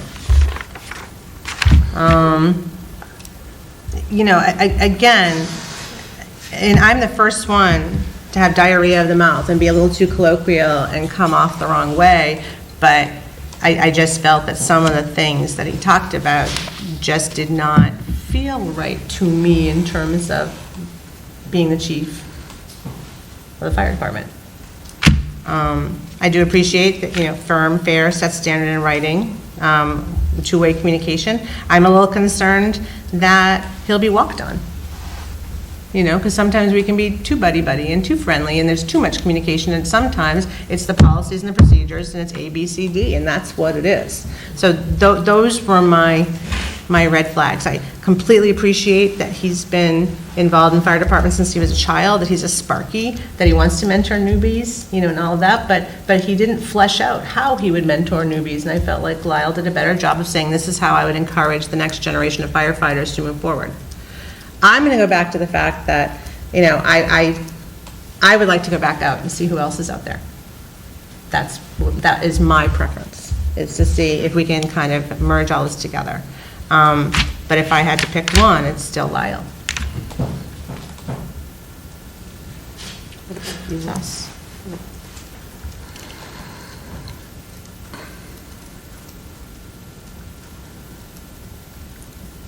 I'm kind of in the same boat as Kristen. And I know it's a lot of work. A little I'm bit on- sorry. I'm so sorry. No, this is your decision as a board. Right. You need to make the decision that you're comfortable with. Right. And we'll move in whichever direction you want to go. I'm not sure we found the right candidate yet, that's what I'm saying. So, I mean, in my experience with serving as liaison when the select board had more hands-on roles to this, you can kind of, or at least I personally, and maybe that's a way that I didn't necessarily vocalize that before, but the ability to be succinct and convey thoughts and ideas abruptly, it can always be fluffed up. It's a lot harder to remove verbosity than it is to add Controlling detail. someone who's verbose is hard, you're doing it right now. Yeah, and so, yeah, myself. But, yeah. Trying to so- let it like. No, so it's just, it's difficult for me because I appreciate both aspects where I do love going and chatting and shooting the breeze, and I love knowing about people's days, and that all comes out at work too. And so the other side of that is how do you strike that balance of doing that, but also making sure, because it's kind of, how do you manage that line of friends and all that stuff while also still carrying out your managerial responsibilities? Because the town administrator, the fire chief, the police chief, the DPW chief are in a contract with the town. While it is their job to, they're not in the union, and so it's their job to use their staff and their talent to provide the services to the town. And so, for example, the transfer station is a wonderful place to go and chat with people, and especially Larry is one of the most talkative, friendly people you know, and he's also in the fire department. I think he's still, he's still pretty, or on call, I don't know. But it's like, but right, and so it's kind of like striking that balance. While yes, some of it is outward facing, much of the work, that's actually a very small percentage of what the fire chief does on a daily basis. Most of it is going and responding. It's a lot of the preparing, making sure schedules are set, making sure we have what we need for meetings. When do we start advocating for new positions? When do we do this analysis? Do we go to AMS or do we just stay as EMS? All these types of decisions that are actually extremely analytical and less, I would say, what's the 3,000-foot view, I guess, is where it is. Because at the end of the day, the manager, it's the coach's job to execute the plan and to set it out. And it's the team or the department where they're the players and they execute that. You do have people calling audibles and that kind of stuff, but that you're delegating to the staff that you have. And we have a pretty good staff. And so it's really that person to kind of bridge the gap between the per diems and the full-time staff to provide the short, medium, and long-term plan and set out that plan and work towards it in a methodical way to get things done. And that's kind of where, I think Lyle's strengths are. But just to follow up on that, the 30,000-foot view was actually the term that I know, Brian used. and I'm saying that that's not always what's necessary, and I would say... Okay, so, yeah. I misunderstood. But so there are a couple of points I would want to make to Kristen. One is, I think coming in, I mean, I don't know how often you've interviewed for a job, but you want to tell as much about yourself as you can. And so I think that may come across as being more verbose than somebody ordinarily would be. But I think that's, I think that's part of, what came across to me and with Brian. But to talk about the problems, I think you reach a certain point in your career where you want to be a problem solver. So problems aren't a bad thing. I mean, Mike comes here. Mike, isn't it your job to solve problems? Sure. I mean, so it's not like, Boxford has all these problems. We want to solve the problems. So I think that it's a legitimate focus to say, I want to solve problems for you folks, right? I mean, and anybody who's been in business in a kind of corporate world, they know the bean counters. Those are the guys who have the money. So you have to convince somebody to try to get some of that money from them. It's not necessarily a derogatory term. It's a matter of fact. They're the bean counters. So I didn't take offense at that at all. I mean, I thought that was perfectly legitimate to use that expression. You're the bean counters. Oh, you're not allowed to talk. I'm just saying. So anyway, I just kind of wanted to make those. Let me kind of answer that. You asked how often I interview for a job. I'm a realtor. Every single house I list, I interview for.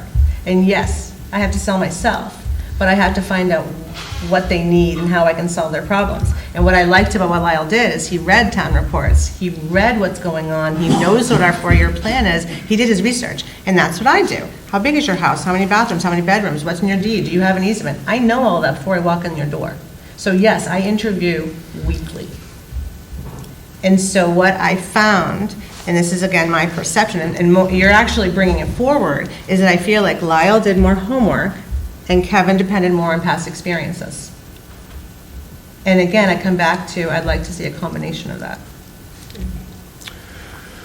Well, okay, I hear what you're saying, but I think when you look at the CV, there's also in here honors and awards, Award of Valor, Rescue Medal, Meritorious Service Award.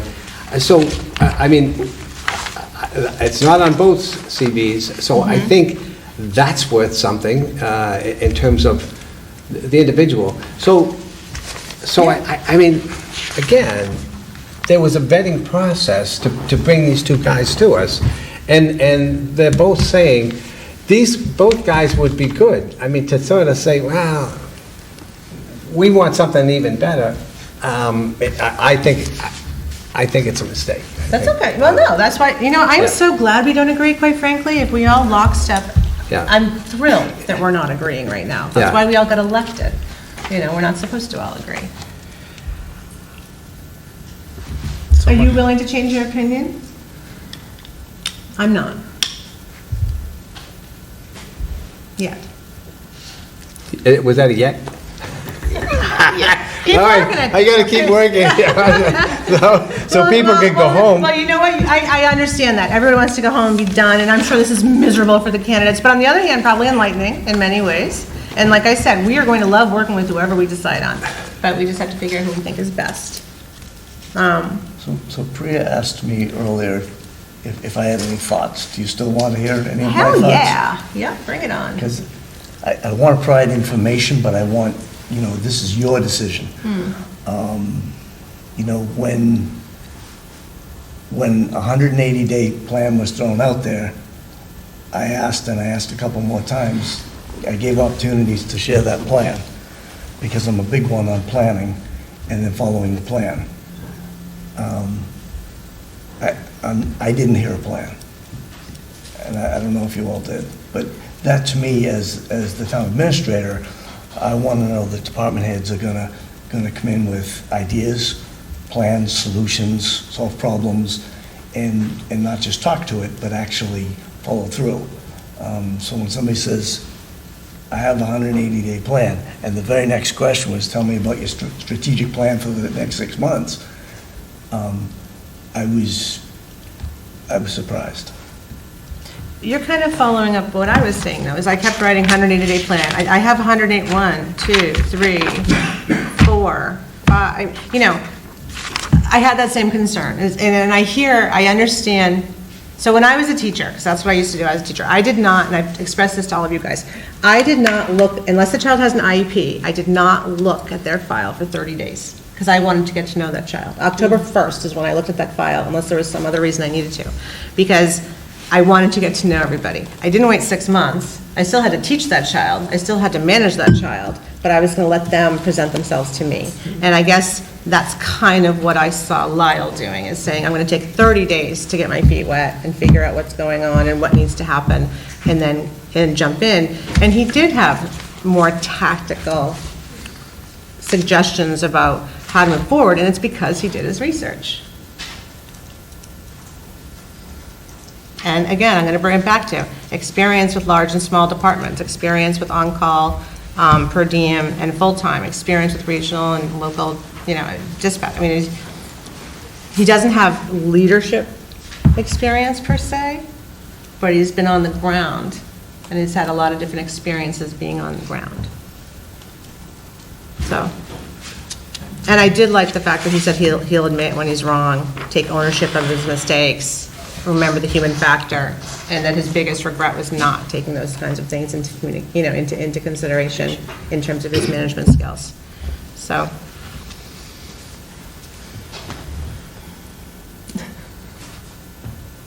I don't know, Wes, you're the only one that hasn't put a stake in the ground yet, I don't think. Are you? I've said my piece. Priya hasn't said anything. I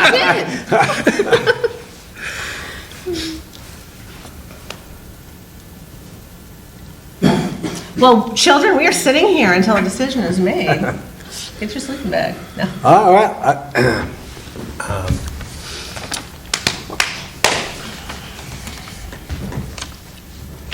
When I looked at the CVs,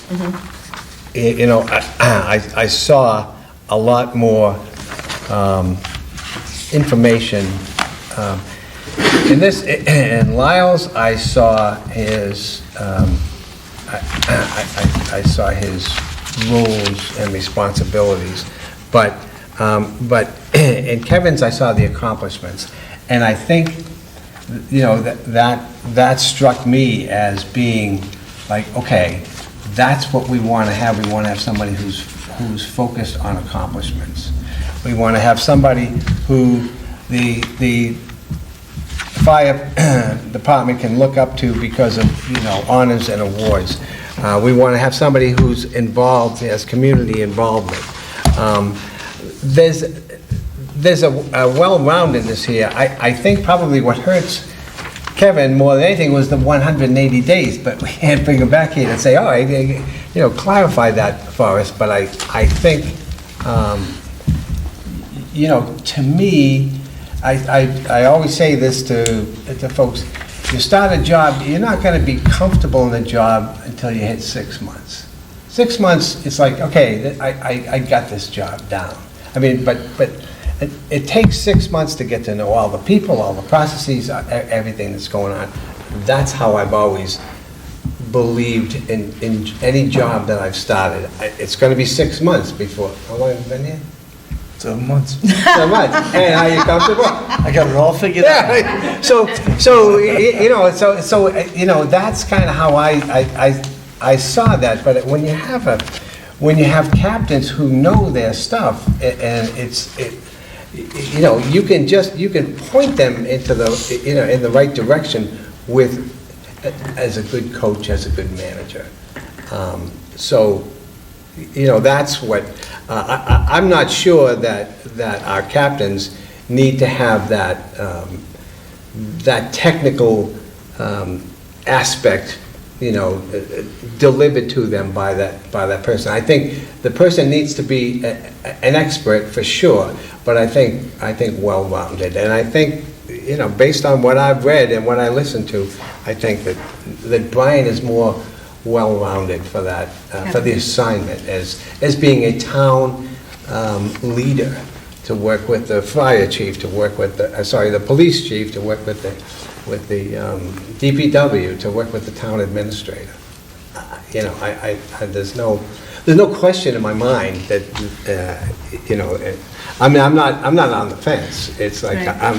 and again, these guys were vetted by fire professionals about how well they knew their job, and so they both know their job.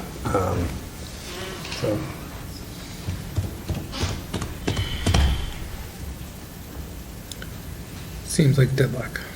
It's tough having a 4-member board. I know. Now I'm wishing we had our 5th member. Yeah. So give me something else. Give you something else. What else? All right, so here's a question. So in the vetting process, again, I'm used to fair housing. So tell me how it works for you.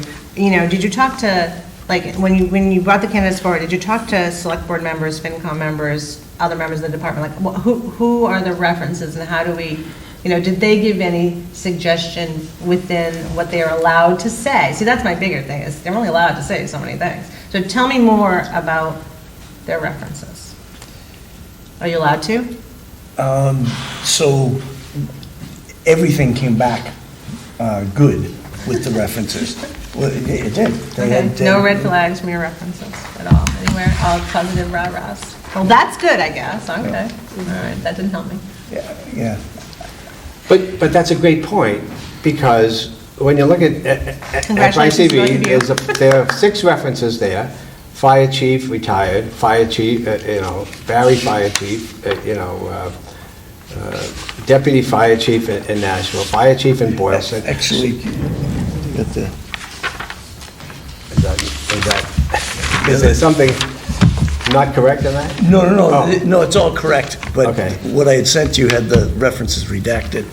But that's okay, you didn't mention any names. I didn't mention But it, I okay. can tell you that we did extensive references on everyone who came through the... How do you not have a big black square like the rest of us? Yeah, okay, that's not in the packet. I printed Okay. it out when I came here. Okay. So, Anyways, their references, they both gave a lot of references, and they had outstanding references across the board. and so it reminds me of, a friend of mine that wanted to be a CIO, and when he was applying for the job, he got everybody he knew that was a CIO that would vouch for his skill set and his experiences to push that. So when I see that, and I don't think I saw it in the other one. That's because his were on a separate page. On a separate page. So it was easy to redact, we just took the page off. So were they all? They were. They both had coworkers. They had elected members, they had chiefs of department, they both had extensive, I'm sorry, I can't help you with this one, because they had a wide variety of references, and they were all very, very good. Yeah, okay. Yeah, I can't help you with that, sorry. Yeah, all right. As the senior select board member, Wes, what's your advice on this? You've been on a split board, what are you thinking? So, I mean, a lot of time, or I guess to the point of having like the CIO who gets the CIOs, when we went for the interim town administrator, we also had somebody who applied and had people from senators and congressmen saying that this person is the best person since sliced bread, and he called the Outrageon's office about 20 times saying, when are you going to let me know, when are you going to let me know, when are you going to let me know, and when you Google this person, literally he was getting bought out of contract after contract after contract. And so I don't know if just the quantity or the person who's giving it from, because is necessarily a indicator of quality.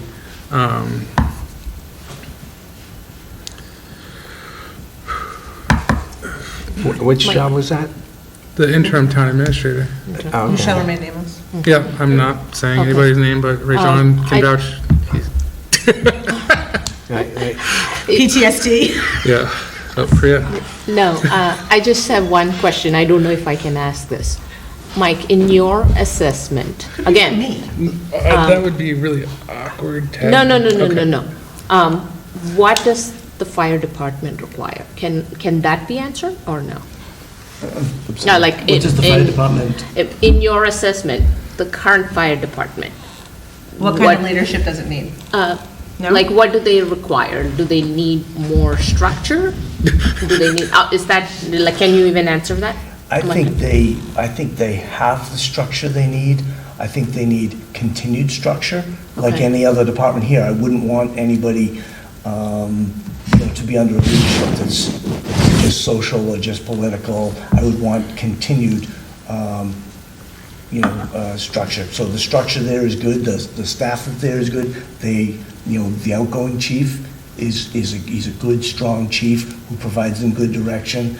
And we want, and I think I got this from meeting with the two captains, they want more of what they've had, which has Okay. been a strong leader who's been there, who's given them guidance, given them support, brought them the resources that they needed. I don't think my answer is helping you one way or another, but I think that they like what they've had and that they want more good leadership and structure and somebody who's going to be there to care for the morale and welfare of the department, the employees, and the community.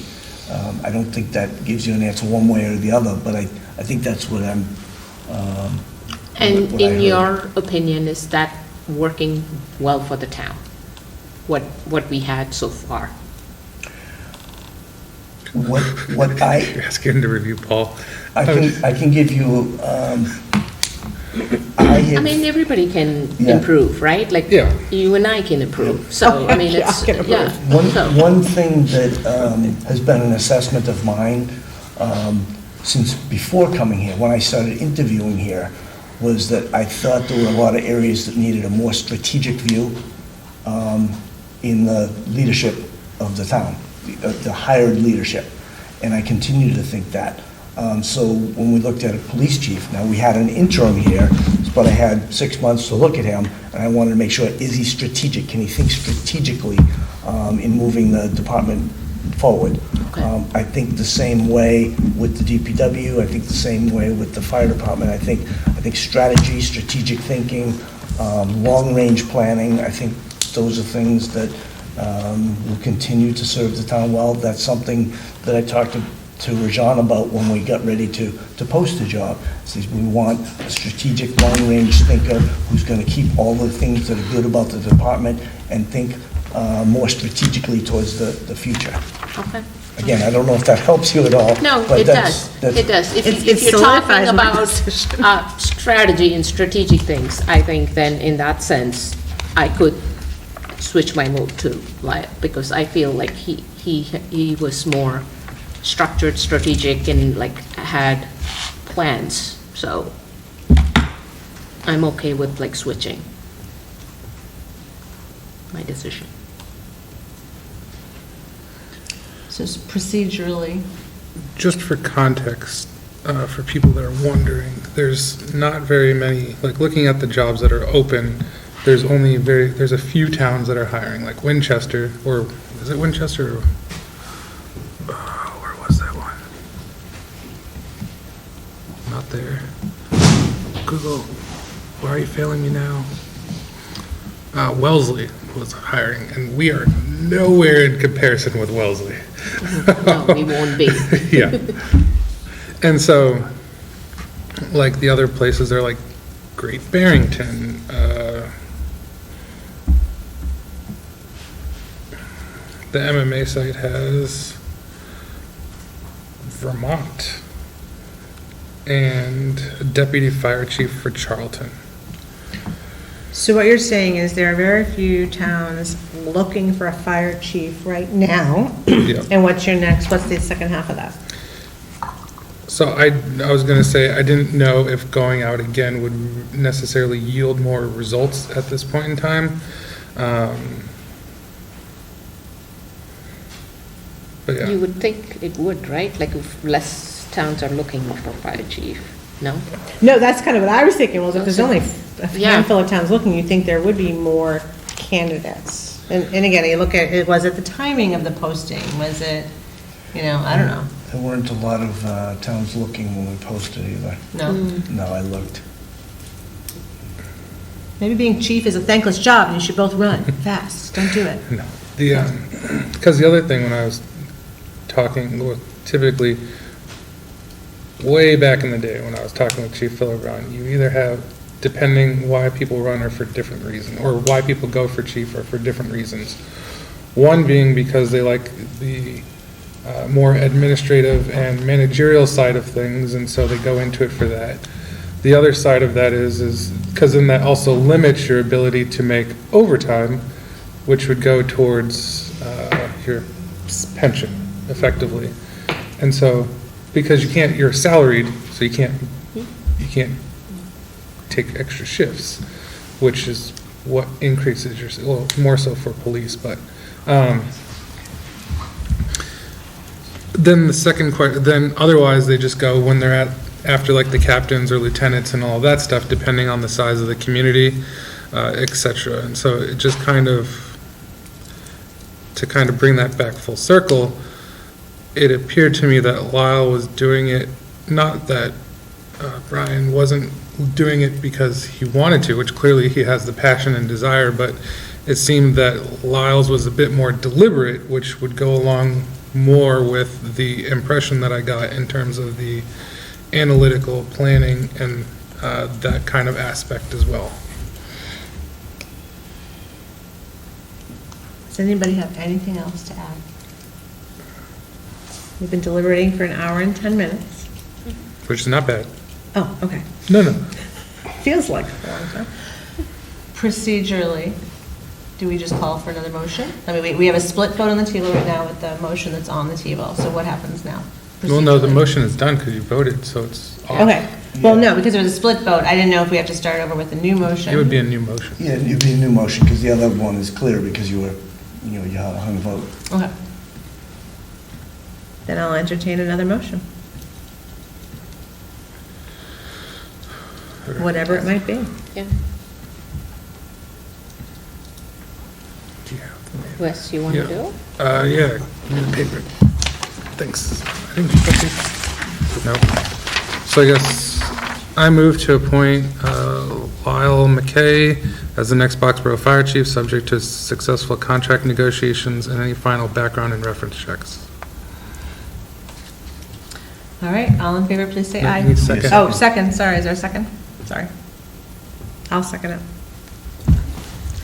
All in favor, please say aye. Aye. Aye. Lyle, welcome to Boxborough. Thank you, and Kevin, thank you But you so have to much. do all opposed. What's that? You have to do all opposed. Oh, all opposed? Sorry? All opposed? Or abstention.